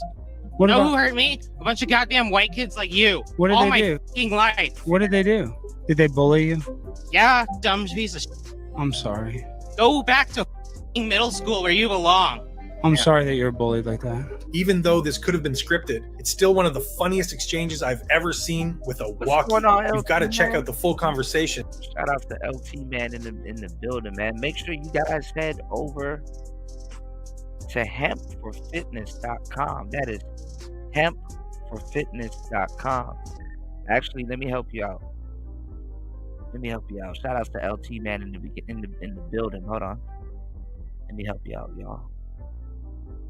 This is where you want to go. You want to go over here to hempforfitness.com. Look, you got everything right here, right? You want to click this button right here, or you can say wholesale. You know what I'm saying? Because if you got a business and you want discount, hey man, wholesale is the way to go. You click right here. You go to retail, right? Let me show you what you do. Right, click right here. You go to retail. Yes, you are 21 years. Hopefully everybody here is hopefully nobody here is 18. Yeah, and you get your CBD oils right here. He has tinctures too, right? You get your vitamins, your tranquility, you get all of this right here. You did right here, you see? Look. Tranquility, you got slumber. You know what's funny too? LT man, I've actually smoked a cool strain of weed that was supposed to make you go to sleep, and it did the trick one time. It has a name, and I don't know what the name. It's not Sesamilla, but it's like it has a name, and man, I was out like a light. I was like, damn, that shit did work. That shit did work. You did. But listen, look, got tinctures. Got relief capsules. Look at these, man. Look, CBD oil. So if you guys don't know, you can take the CBD oil and rub it on, your skin and stuff like that, and it's really good for the skin.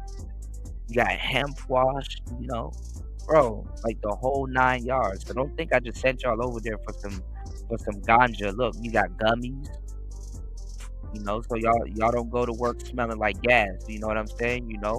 It's hard to cover up that smell in the wintertime, y'all. I'm looking out for y'all. You know what I'm saying? Get you some premium gummies, and look, let your friends try them. And if your friends want to get their hands on them, they got to go through you. You got the plug, yeah. Because I'm telling you, you're gonna have to fly your shit.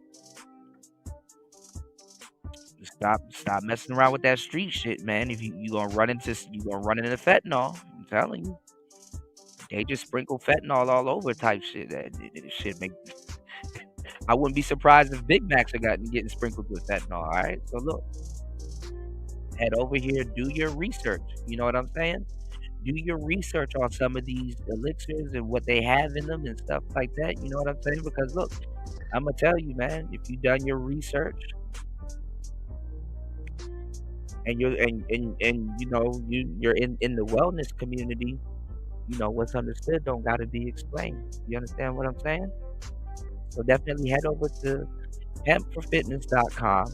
Make sure you mention DJ Kuda, okay? And listen, you get 3 free gifts. 3 free gifts, bro. You get 3 free gifts this holiday season. Make sure you know what I'm saying? Get your orders in right now so it can at least come by Christmas. Because I heard they striking down at the Amazon plant and all kinds of shit, at the post office and shit. So make sure you get your orders in right now, all right?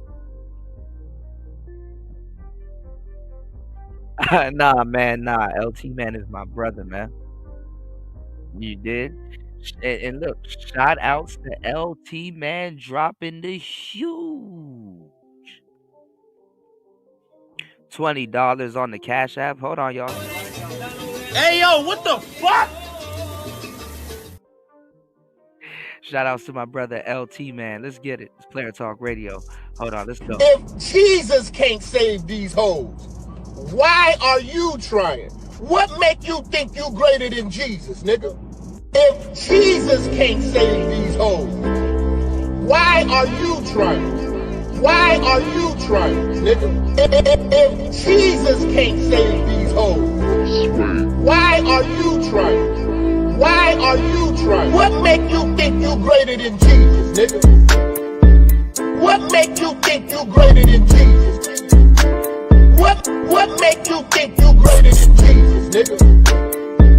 What make you think you greater than Jesus? What make you think you greater than Jesus? Swing the remix God! Can't save these hoes. Can't save these hoes, nigga. Can't save these hoes. Can't save these hoes. Can't save these my hoes, shit. nigga. Can't save these hoes. Can't save these hoes. Can't save these hoes. Can't save these hoes. Can't save these hoes. Can't save these hoes, nigga. If Jesus can't save these hoes, why are you trying? Why are you trying? If Jesus can't save these hoes, why are you trying? Why are you trying? What make you think you greater than Jesus, nigga? What make you think you greater than Jesus? That's my part right there. What makes you think you greater than Jesus? That's a legit question. That is a legit question. All right. What makes you think you greater than Jesus? That's a very, very, very legit question. Make sure you guys head over to headforfitness.com. It's Player Talk Radio. All right, let's go. I've linked in the description. And now, speaking of anti-Trump Kamala supporter, we have our next Wokey. Colleen Shogan, nominated by Joe Biden as the 11th archivist of the United States, has been constantly dodging tough questions for a while. But her time running is over because Senator Hawley is finally confronting her over her past tweets. Dr. Shogan. See, and shout outs to Kamala, because Kamala, she made sure she wasn't going to debate with none of these dudes. You know, Kamala, everybody was on code. And when you were here last year, a number of senators asked you, including me, a series of questions about articles you'd written, public statements you had made on social media that were, I have to say, pretty grossly partisan, and I thought offensive, and you and I went back and forth about it. After that, a number of us asked you questions for the record relating to these statements. I want to follow up on one of them. I, in particular, asked you to give us a full accounting of the public posts that you had made on Twitter. You had locked your Twitter account before you came before this committee. It had previously been public. I asked you to provide the public posts that had previously been available on Twitter because the ones that we have were pretty disturbing. You responded as follows, and I quote, "My personal Twitter account is comprised of posts about my mystery novels, events at the White House Historical Association, Pittsburgh sports teams, travels, and my dog," end quote. Is this an accurate statement? Yes, Senator. I just remind you, you're under oath. Is this an accurate statement? Yes, Senator. Well, let's talk a little bit about your Twitter posts then that I was asking you about. On February 18th, Shout outs to Gail at night in the building. Yeah, Gail, this court. God damn, he is 22, you posted on Twitter making sure he keep his seat, bemoaning the dropping of mask requirements for children, including those under the age of 5. Do you remember that post? No, Senator. Those tweets were in my personal capacity. No. I asked you, would you give all public posts that you had made on Twitter?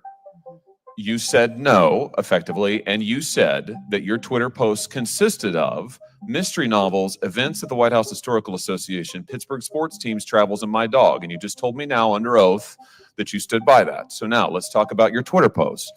On February 18th, 2022, you posted bemoaning the fact that mask requirements for children under the age of 5, one of whom I happen to have, by the way, have been dropped. Is that a post about your dog or sports teams? My social media is in my personal capacity. Answer Senator. my question, please, because you've testified under oath that you only posted about your dog and sports teams and novels. And you also said you wouldn't give this committee any of... See, they be trying to get them to lie under Jesus and all kinds of shit, man. They be damn. your public posts. So, is your post on February 18th, 2022, bemoaning the lifting of mask requirements? It's like if you lie under oath, it's like oh, you're a monster for children under the age of 5, who I might just ask all of the data They be just going after the character and shit. said is extremely harmful to children, these mask requirements.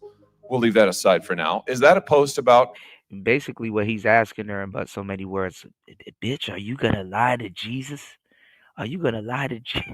your dog or sports teams? Yes or no?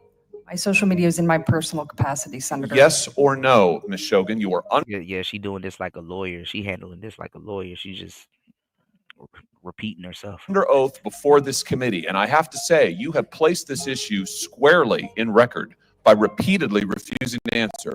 Yes or no? My social media is in my personal capacity, Senator. So you're not answering my question. Let's talk about another post. 26th of May, 2022. You talk about an He's smart. He gonna move on. assault weapons ban. Retweet a post. Ban assault weapons now. Say you agree with this idea that you have to be a certain age to buy so-called assault weapons in America. Is that a post? Yeah, under oath. Wink, wink. Oath. Just about sports teams or your dog or mystery novels? My social media is in my personal capacity, Senator. What about the post on January 5th of 2021 in which you say that Ted Cruz ought to stay in his own lane and not worry about what's going on in Pittsburgh? This is a reference, I think, to questions he had about the certification of the last election. Is that a post about your dog or sports teams or mystery novels? My social media is in my personal capacity, Senator. What about the post? You remember December 10th, 2020, where you said that you were hoping that President Trump would have his vetoes overridden, and you agreed with the post that he was a weak policy president. Is that a post about your dog or sports teams or mystery novels?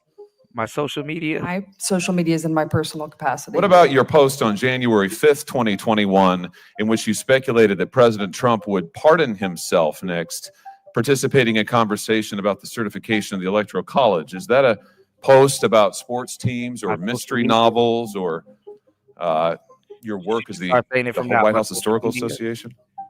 My social media is in my personal capacity, Senator. What about the post? You remember this one? I said we seem to be having an incredible case of amnesia, but maybe you remember this one.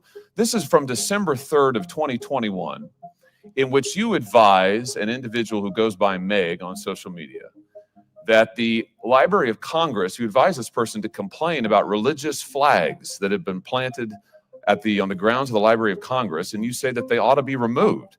And you go on to give this person advice about how to complain and have them removed. Do you remember that post? Right, CC Motion. My social media is in my personal Do you remember the capacity. post? My Do you social remember media is the in post? my personal capacity, Senator. I have to say, I have been here for 4 years in the Senate. I have never seen a witness stonewall like this before. Never. I've seen a lot. This is extraordinary. Do you remember this post? December 3rd, 2021. We're gonna break My character social media first. is in my personal capacity, Senator. Up until now, Senator Hawley has been setting Shogun up, bringing up tweets she can't even take accountability for. It's people like Shogun who are turning this into a joke by refusing to answer legitimate questions and lying blatantly under oath. All they do is repeat these nonsense phrases when caught in lies. But Senator Hawley isn't done yet. He's about to completely tear her apart. Just watch. I mean, this is unbelievable. And you want to be the archivist of the United States. You lied to us under oath. You lied to us in your QFRs. You just lied to me a second ago under oath. And now you're sitting here stonewalling, not answering questions about public posts that you've made. Are you a lawyer, Ms. Shogun? For social media? No, Senator. Are you familiar with the Shirtliff case at the United States Supreme Court? No, Senator, I'm not. Well, in that case, the Supreme Court held that, in fact, it constitutes viewpoint discrimination for a government entity to remove religious flags from its property when it's opened up the property to allow other people to put flags on it. Exactly the question that you were addressing in your public posts on Twitter. You're giving legal advice, which you're not qualified to give, directly contrary to the United States Supreme Court. I just wonder, does this have to do with your view that you wrote about that the religious right is connected to the rise of anti-intellectualism in American politics? Is that why you said what you said? Well, the thing is, CC Motion, I don't think they dismissed him that quickly because he's trying to prove a point. You know, he's trying to make her an example and prove a point. Yeah, you lie, right? About religious flags, the religious right is a force for anti-intellectualism. Explain that to me. No, Senator. My social media is. Do you stand by your comment that the religious right part of the rise of anti-intellectualism in American politics? Senator, that article was written. It was about how Republican presidents use common sense terminology to effectively communicate with Americans. Yeah, in which you said that the religious right, the rise of the religious right, is part of the rise of anti-intellectualism in American politics. I just point out that's the article in which you say anti-intellectual. The title is Anti-Intellectualism in the Modern Presidency, Republican Populism. Very nonpartisan. Dr. Shogun, I'm going to ask you again, will you give to this committee your public posts on Twitter? Will you make them available to this My social media is in my personal capacity. Mr. Chairman, I have to tell you, this is the most extraordinary thing I have seen in my brief time in the Senate. I have never seen a witness blatantly lie under oath like Dr. Shogun has just done to this committee, stonewalled this committee, and just repeatedly refused to answer my questions about her own posts that are in public. For these reasons, I will oppose your nomination, and I strongly, strongly urge this committee to take action on this and force this witness to own up to the fact that she is misleading us right now before our eyes, Mr. Chair. It's honestly ridiculous how she even got the position of archivist in the first place. But Senator Hawley is not the only one fed up with this woke nonsense. On the other side, you've got parents like this dad who absolutely owned a woke school board. These school boards think letting students do whatever they want is a good idea, and this dad is here to set them straight. President Schultz, members of the board, my name is Ira Latham. I have 4 children that attend in the Higley Unified School District. I'm here today to talk about the proposed dress code changes that are up for voting. I spoke before on the dress code changes. It was voted down for much of the same reason. I think that it should be voted down this time. I read through the dress code, the new proposal. It's much more wordy this time, but it says the exact same essential thing. It's my request, President Schultz and members of the board, that you reject this current proposal and you either enforce the current dress code that we have, or you have a dress code that reflects more of the concerns of the parents in the district. As a parent, I expect the district to be able to enforce policies that help my children be able to go to class and know how they can contribute to a safe classroom environment, as well as limiting the needless distractions in the class. This policy does not do that. I also think that it brings a lot of unnecessary pressure on teachers having to deal with the vagueness of this policy. Because I have no other way to describe my concerns about this policy, I'll do an object lesson. This is what I do for my kids when I have to tell them why we're doing. He said sometimes you got to overwhelm liars and uninformed manipulators with facts to publicly expose them. Yeah, that's what it's for. He did a good job at that one. And then he switched to the other senators. So. Things the way we need to do them. This father is completely frustrated with the woke school board's decision on the dress code, but he's no fool. He knows words alone won't change anything, so he takes action. What he does next leaves everyone in the room stunned while still getting his point across loud and clear. Under the proposed policy, this would be appropriate in a classroom. Wow. Oof. Now, if you ask me, this is inappropriate for a board meeting. If you have a dress code policy that allows us in a classroom, it does not promote a safe classroom environment, as well as limiting the amount of distractions in the classroom. Oof. I don't agree with it, but I understand. I get it. I would like to request that the board reject this current policy, either enforce the policy that we have, or have a policy that reflects more concerns, that reflects with what conducts a better environment for the students, for them to get the most education out of the class, as well as prepare them to enter the workforce when they leave the school. I can't think of any place of work where I could walk in an interview and be taken serious in something like this. So let's be adults for these students. Let's put the right policies in place to help them have success in the future. Thank you. If you enjoyed watching, make sure to leave a like and a comment. I recommend you watching our other videos as well. We in the villain era. It's the representation. It's being able to see. All right. You said him free.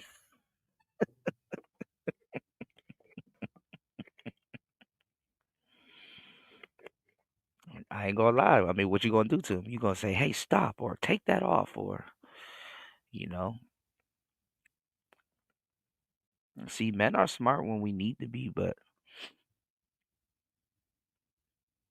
you really honestly you really have to trap people if you're gonna go through those measures. He got his point across because shit, this man had on a whole bra.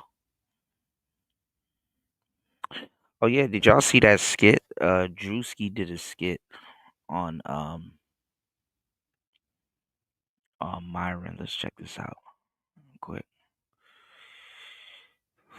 I didn't even really take it as a fresh and fit diss though. Yo, Myron went off on this dude. Yeah, Myron kind of tripping. Look at this, y'all. Before we get up out of here, look at this.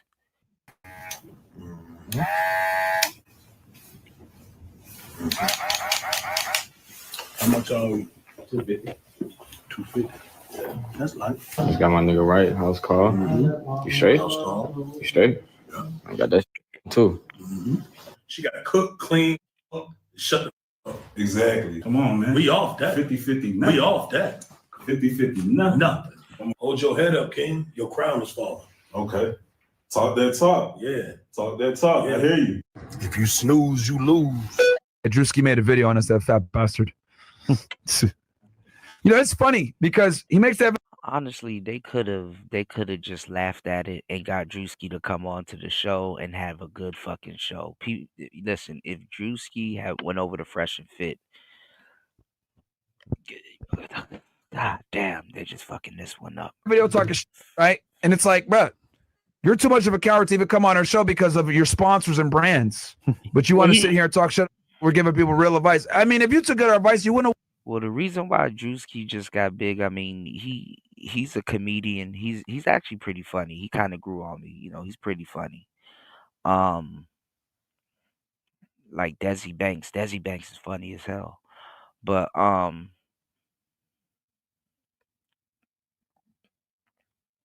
and Myron about to talk about it right now. Basically, he had we were talking about PR relationships earlier, and I guess he had a PR relationship with Ruby Rose. She said he never hit, but I mean, look, it got the job done. He did business. So, the skit wasn't even that bad. He wasn't even, it was funny how he kind of dressed up like Myron, but the skit wasn't that bad, man. Wifed up Ruby Rose. That's embarrassing. Dude's putting videos out, kissing her and doing vacation all this other. He could sit there and say it was a marketing scheme all day, bro. That's still those were your lips on her though, nigga, and that girl's a whore. So that's a L. That's a big L. Over here promoting this big thought, wifing her up, even if it's for marketing, it's a L. And you're fat at the end of the day. So, bro, if you're fat, it's an auto L.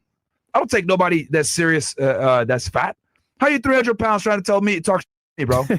Talking about enhancers. Bro, if I was president of the United States, I'd have your fat concentration camp, nigga, where you can concentrate on diet and exercise, you fat. Yeah. Fat niggas sitting here talking to me, bro. We'll take y'all niggas serious. You guys are second-class citizens in my society, bro. In my eyes, you niggas are third-class citizens. Ridiculous. Yo, it's Big Ant, the spokesman, man. We back. Another edition of Urban Politicians TV, UPTV. Make sure you stay on your pivot at all times, man. Had to come tap in as the fresh and fit niggas show you how out of touch, confused, and delusional they is once again. Now, Drewski recently did this skit right here, and I didn't put the whole skit on there. Y'all can watch it on his YouTube and his Instagram where he mocked their podcast a little bit. And he had put in the caption right there, dudes that think money can unlame them. And then he put in the comments, everybody watching this know about 15 grown men with this painted hairline, but won't tell them it don't look natural. All y'all going to hell.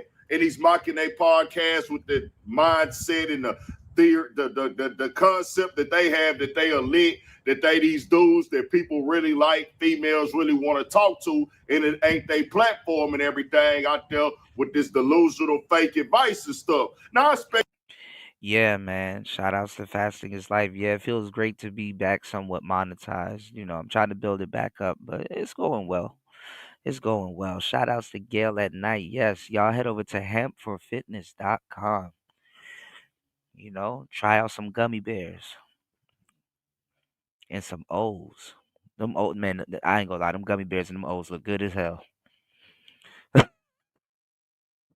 just don't get too high, y'all. All right, let's go. Take the nigga to come back and defend himself, take some shots and everything like that. So I ain't Them gummy knocking him bears on look going good. back at Drewski. It's what he's saying and how he's saying it. First of all, every time this dude says nigga, it's just disgusting to me. I'm like, sounds hey, weird. fam, you Okay. clearly not no nigga. And nigga is clearly. I was gonna say something, but I didn't. Yeah, it does sound weird every time I hear Myron use the word nigga. He'd be like, nigga, nigga, nigga. It's like, I guess it's passable. I don't know. I don't want to be that guy. Nigga.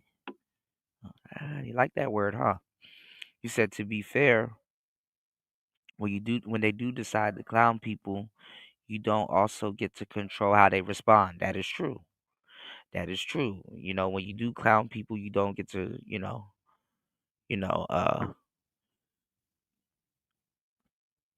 dictate how they respond. Shout outs to fasting. Hell yeah, I'm always praying for you, man, and your dreams will come true. Okay, yeah, just make sure you stay on your pivot. Shout outs to my bro here. Make sure you stay on your pivot and just, take baby steps day by day. Just move yourself a little bit closer. You know what I'm saying? Rome wasn't built in a day. You did? Uh-oh. Don't tell me you about to be a dada. Dada. Just not a word to people who are niggas. We know the meaning of nigga, the way that it comes off your tongue in the centuries of history that go with the term nigga. But for people like Myron, who don't have lineage in America and everything like that, didn't really grow up with a Black American experience, he just thinks it's a word. Shout outs to Cedric. He said he's from East Africa. He's East African. How is that not black? Hey, man. Nigga politics, I guess, bro. You dig? Shout outs to Kwafi Nino in the building. What's going on, man? He said, but there is a cost and effect. And Myron normally starts everything and then cries like Drake. Yeah. You know, I think these guys like look at dudes like profession, right? And says like they weigh it out. Like, would I rather Drewski come on the show or would I rather be beefing with him? So I guess they feel that they can make a bag by beefing with them. Yeah, FBA and ADOS and all of that stuff. Yeah, no, I'm not FBA. Technically not. And I'm not ADOS also. But I have been of service to them and I have definitely did my due diligence. So but by definition, technically, nah. No, I'm not Puerto Rican. You said, what's up, Coffee? Long time no see. Yeah, man. Yeah, man. Shout outs to the bros, man. Happy holidays to everybody. Y'all hit the like button. Let's get it. It doesn't mean anything. How come when niggas got something that's near dear to them and they give a few people a pass, they give people a pass to use it and don't trip, you start coming in and dictating how you can use it and what it means. Myron is lost. But if you hear the list stuff that he says when he speaks, mind you, this is a guy, as I told y'all, he goes to white supremacy talking spaces that can be heard and looked up. He wore a KKK hood. That can be heard, saw, and looked up. All these things that I say. He talks down on Black Americans regularly, but he comes with these white supremacist talking points because he can't crack jokes. He's not cool enough. He not lit enough. He not fly enough, and he don't have enough just vibe about himself and humor about himself to come with good crackbacks. So what does he do? Oh man, you fat, you a second-class citizen.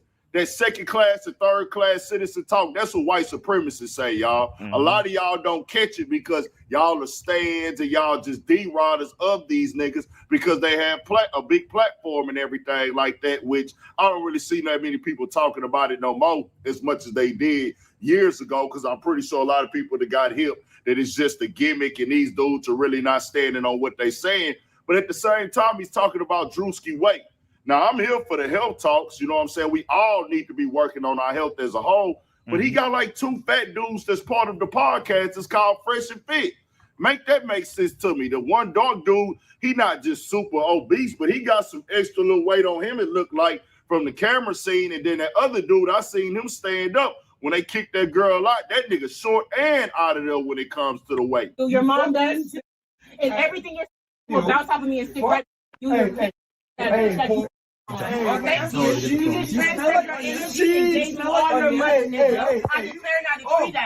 it's gonna be enough. Just like you and your do it. Well, that was another thing too that they used to call red pill people. They used to say, "Oh, well, you red pill dudes are racist." Yeah, he said now calling fat is racist. Ooh, hard R. So what is he talking about, bro? Like, y'all podcast is Fresh and Fit, but 2 of the hosts on there are really not fit. They not in shape like that. You know what I'm saying? So I don't really get it. On top of the fact, bro, you got some fake 360 waves in your head. Well, this is the thing though, War Master. For some reason, Fresh and Fit and is really DJ Academics. Fresh and Fit crosses over with Fresh and Fit crosses over with hip hop for some odd reason. So Dog, that is not how you really came. I would have to see dog wearing a do-rag growing up as a kid to really believe. He would have to be taking pictures of him going to school, buying sporting waves or Murray's or I ain't gonna lie, Myron looking crazy. Dax or any type of wave pomade or hair grease or or oil, and putting his wave cap on, brushing it, looking in the mirror, trying to catch it, make the waves rap. Shout outs to Kwafi. He said we all know that calling someone that is not racist, that is just a talking point. That's the most of these dudes do. They gaslight. When you fat, you're fat. That's just not that. That's just that. Yeah. I agree. Riding and things, we go to school and competitions, bro. The way you talk, you didn't grow up like that, and you don't act like that. The way that the word nigga rolls off your tongue really shows me, bro, who you are as a person. Because no nigga from this culture, from Black American experience and lifestyle and lineage, is going into white supremacy talking spaces and telling them he agrees with it. So every time I hear you talking Ooh, you must not know Tommy Sotomayor, bro. about niggas, it seems like it. What's going on, Misha? Happy holidays. War Master said it's so weird listening to a dude get mad at the hard R. Black folks have been calling each other that for decades. Yeah. He said, I'm glad someone calling these whining weird ass calling these whining weird ass dudes. Yeah. Yeah, these are new dudes. Yeah, he from the hip hop space. Comes off like there's some type of underlying hate there. Then you talked about Drewski not coming on y'all show. Oh man, you too scared to come on our show because of y'all sponsors. Nigga, he don't Also, probably they did reach out to Drewski and he declined. need your show, bro. That show is not respected in the culture. It just is what it is. Y'all had y'all time when y'all was having the shock jock moments that was crossing over, but it wasn't because of what y'all was saying as it we need that, or it was the raw, uncut truth. Nobody was looking to y'all for game. Yeah, y'all can look up statistics and facts on things. Anybody can do that. It's because y'all were doing disrespectful stuff.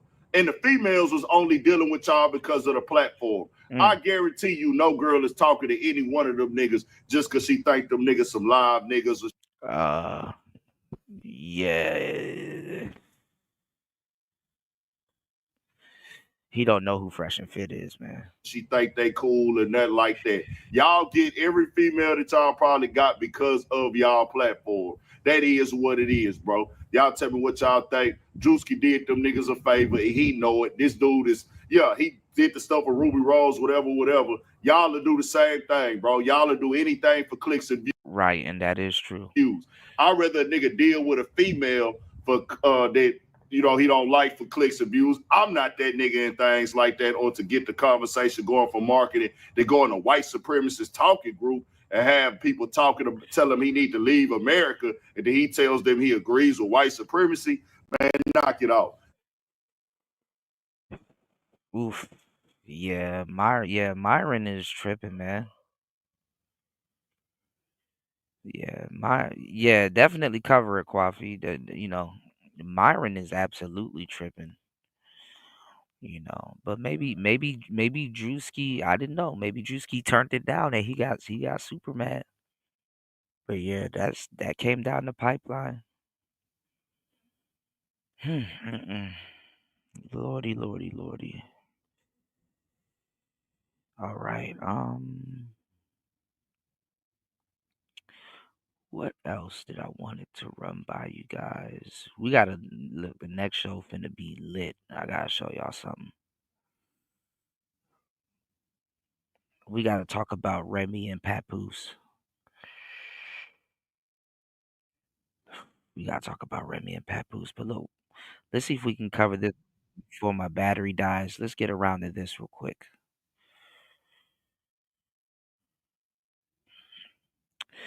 So, shout outs to my bro, Royce J.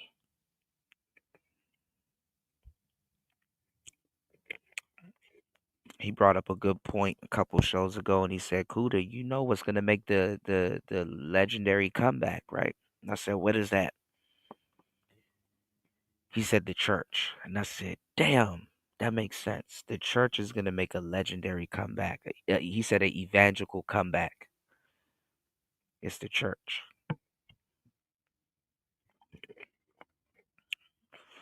I thought about it, and I'm like, "Damn, didn't see that coming." But not for black men, for black women. Let's go. Let me just say this. For all the black women that are on this man's platform and you follow what he says, y'all better pray that he has a litany of black men that listen to him as well, because that's who y'all gonna have to choose from. The men that think like him. His platform is predominantly black women.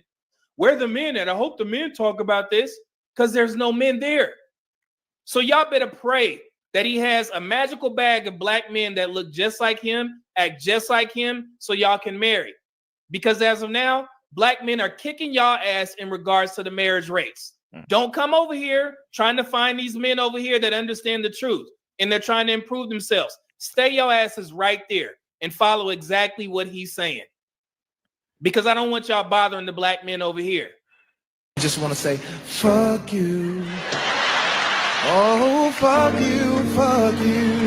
Fuck, fuck, fuck, fuck, fuck, fuck, fuck, fuck, fuck, fuck, fuck, fuck, fuck,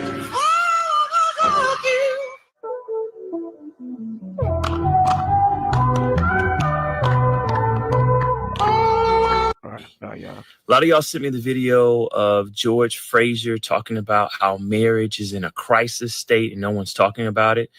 You see roughly 34% of black men are married, right? The stats say that 34% of black men are currently married. Keep that in mind. And why is that a problem? Because if you look across the spectrum, if you look at y'all remember, Media Man is like a super number cruncher. I get it, but it's like, okay, all right, let's go. Indian brothers and sisters, it's in the 90s. Caucasian brothers, it's in the 70s. Our Hispanics, 60s. You liar! All right. This is an African American problem. This is not an African problem. This is our problem. So this is going to be geared towards men. What did y'all hear that was missing? What did y'all hear that was missing from the stats? You think I skipped through the video? Did you hear anything that was missing? When you talk about the marriage numbers in the black community, you mentioned that 34% of black men are actually married. But what's missing? Yeah, there you go. Pooh Man, yeah, what about the women? What about the women? What happened? The stats are right behind them. And it's literally saying that there's more married black men than black women. Now, what do y'all think happened on his platform? He has a page that is predominantly black women. All in the comments, they blaming black men. Completely overlook the fact that the statistics are right behind them, and he didn't even mention that black women have the biggest issue with marriage. And black women, I can't believe that y'all allowing this dude to get away with this. I know it feels good to make it seem like you guys are doing perfectly fine.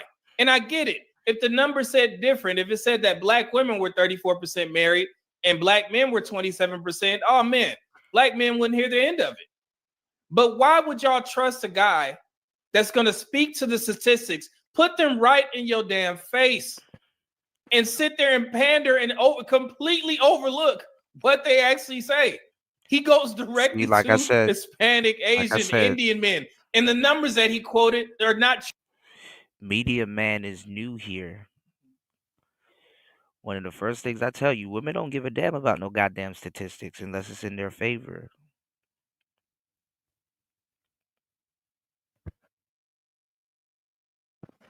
Don't give a damn about no damn statistics. True at all. Let me just say this. For all the black women that are on this man's platform and you follow what he says, y'all better pray. Y'all better pray that he has a litany of black men that listen to him as well, because that's who y'all gonna have to choose from. The men that think like him. So if you understand that his platform is predominantly black women, because there's no men there. So y'all better pray that he has a magical bag of black men that look just like him, act just like him, so y'all can marry. Because as of now, black men are kicking y'all ass in regards to the marriage rates. So I don't know why we have these conversations and everybody completely overlooks black women and what they need to do. Because you hear black women say that, hey man, we need to start dating out. We just gonna start marrying white men. So if you have about almost 2 million more black women, that's 2 million more black women that could be married to white men.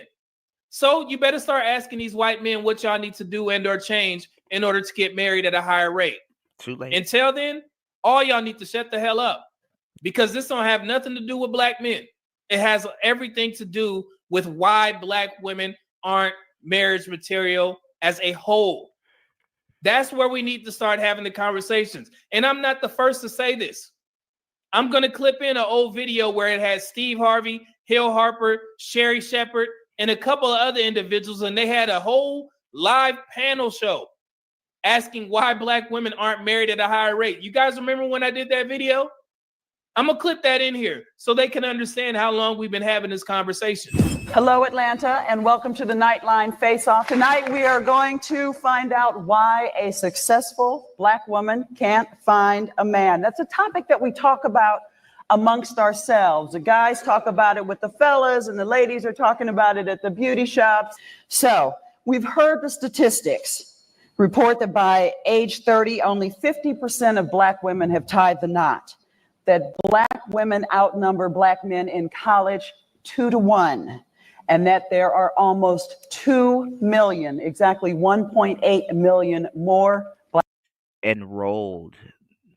They're more enrolled. Y'all, my battery about to die like shit. Hold on. All right, let's see if we can finish this clip. More of them are enrolled, not actually in college or finished college. Black women than black men. So we're asking, who's to blame? So we're asking, who's to blame? So we're asking, who's to blame? Look within.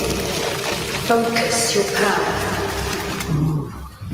How interesting. Blackdemographics.com just put this graphic up, and it's from, and I'm going to quote this one more time, the U.S. Census Bureau 2023 American Community Survey 1-year estimates. And I want you guys to pay very close attention.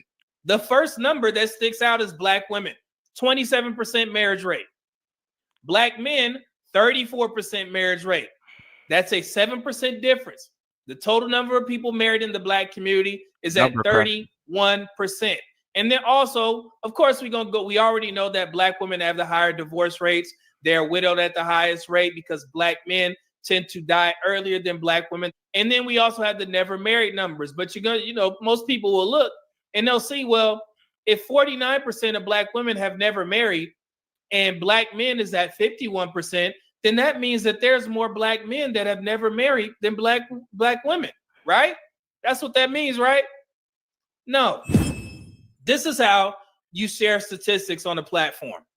You don't just say it says like Dr. Bryant. Black men do not want to marry. It says 90%, and you can talk about facts, but I'm gonna give you stats, Willie. 90% of black men would never marry. It says that 90% of black men will never get married. What is it? Where's it? This is how you tell people and you educate people on where to find this information for themselves. So this is where they got the information from. So you don't just believe, me or blackdemographics.com. You just actually go to the. It's to scurry past it and give out misinformation. They take advantage that you're not going to do your research. Source, United States Census Bureau. So as you guys can see here, I typed in black marriage. You see right here, it says American Community Survey, sex by marital status for the population. All you do is click that plus button right here. And what do you know? There's your ACS 1 year estimates, which is the same as, American Community Survey 1 year estimates. So this is for the black community. And these are our marriage numbers. It shows you right there. Very simple. Of course, I got it for you guys to make it easy. U.S. Census Bureau 2023 Community Survey 1 year estimates, which is the same data pool that he used on this page right there. Sex by marital status for the population 15 years and over. Black or African American alone. This is what we're looking at. So the population of black men 15 years and older is at 15.5 million. For black women over the age of 15 is 17.3 million. Now that goes back to my point where I said there's almost 2 million more black women than black men. It's actually 1.7 million more black women than black men. So there's an overage of black women, which gives them more opportunities to get married. That's a great thing, right, black women? No, not when it's being weaponized. Men never married 15 years and older is at 7.9 million. Black women never married 15 years and older is at 8.3 million. That is. So basically, like I said, every black man just existing could have 20 wives. When one gets unalived, that's 40 wives to a man. When one goes to jail, that's 60 wives. When one doesn't want to date, 80. One is G-Hay, 100. Black dating pool should be popping. There's a difference of 436,000 black women who have never married. So when you look at the statistics and it says 51% of black men and 49% of black women, all that actually means is that black men have a higher percentage because there's less than us 15 years and older. There's more black women, so there are more black women who have never married. And that shouldn't be looked at as a negative because black women are marriageable, right? And white men want black women, right? So that should be a good thing for black women out there. There's 1.7 million more, y'all, that white men can scoop up. Go find them. Ask them. Black men now married. And again, excluding separated, 15 years and older, there is 5.3 million black men married. Black women, 15 years and older, there are 4.7 million black women who are currently married. The difference, there is 584,917 black men now married. More married black men than black women. The problem for black women is that the argument falls short in regards to blaming black men for not wanting marriage. They know you're not going to go look it up. And it's to sound smart. They know you're not going to go look it up. They know it's to sound smart. And they'll beat you over the head with it. They'll beat you over the head with it. So at least you got to know what you're talking about. Because there's less of us and there's more of you. But for some odd reason, black men have found a way to get married at a higher rate. So that's where your argument fails when you start with talking to black men. You need to start talking to black women. It's simple. What is wrong? That's a no-go. With the black community, man? Y'all scared of black women to tell them the truth? For black men, it's 15.5 million. That comes out to 34.17, which are the numbers that Black demographics shared. You know, I'm always on point. I do this for a living. Number crunching. And Black women now married 15 years and older, the percentage from that 17.3 million population is 27.25, which is exactly what Black demographics actually put there as well. Again, I'm always on point. That is a 6.92% difference of Black men currently married. Now, let's take a look at why the divorce rates come into play. And actually, I'm going to give Black women a pat on the back here because we compare the two from 2022 to 2023. And 22 Black men now married was at 5.2 million. In 2023, excluding the separated, it's now at 5.3 million. For Black women, it was at 4.6 million in 2022. In 2023, it's at 4.7 million.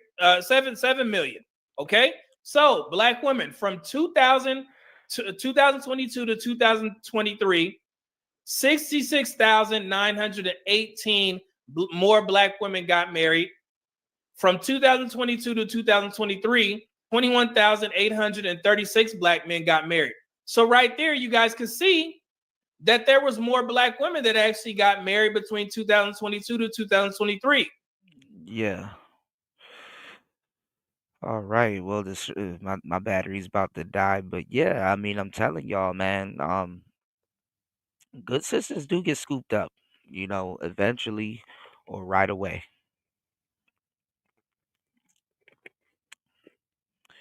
But honestly, numbers move and they change overnight, literally. Shout outs to everybody in the building. Thank you if you hit the like button. Thank you so much for supporting the show. We got a good show coming to y'all in the next couple of hours, man. It's Player Talk Radio. I am your gracious host, DJ Kuda. Make sure you check out part 1 of this video, which is way more savage than part 2. All right. Thank you, everybody, for hitting the like button. Shout outs to Coffee. Shout outs to everybody here. I'm going to post a link to that video again. Coffee. You said if women are not getting married, they're not that desired. Yeah. Yeah. And desirability is subjective, which is the craziest part. We're going through the same crisis that they're going through in Japan with the leftover women, and the same thing in China. We have more in common with a lot of people than we think. But that was today's show. It's Player Talk Radio. Thank you, everybody, for rocking with me. Thanks for rolling with a brother. And most importantly, thanks for letting a brother roll. It's Player Talk Radio. Peace.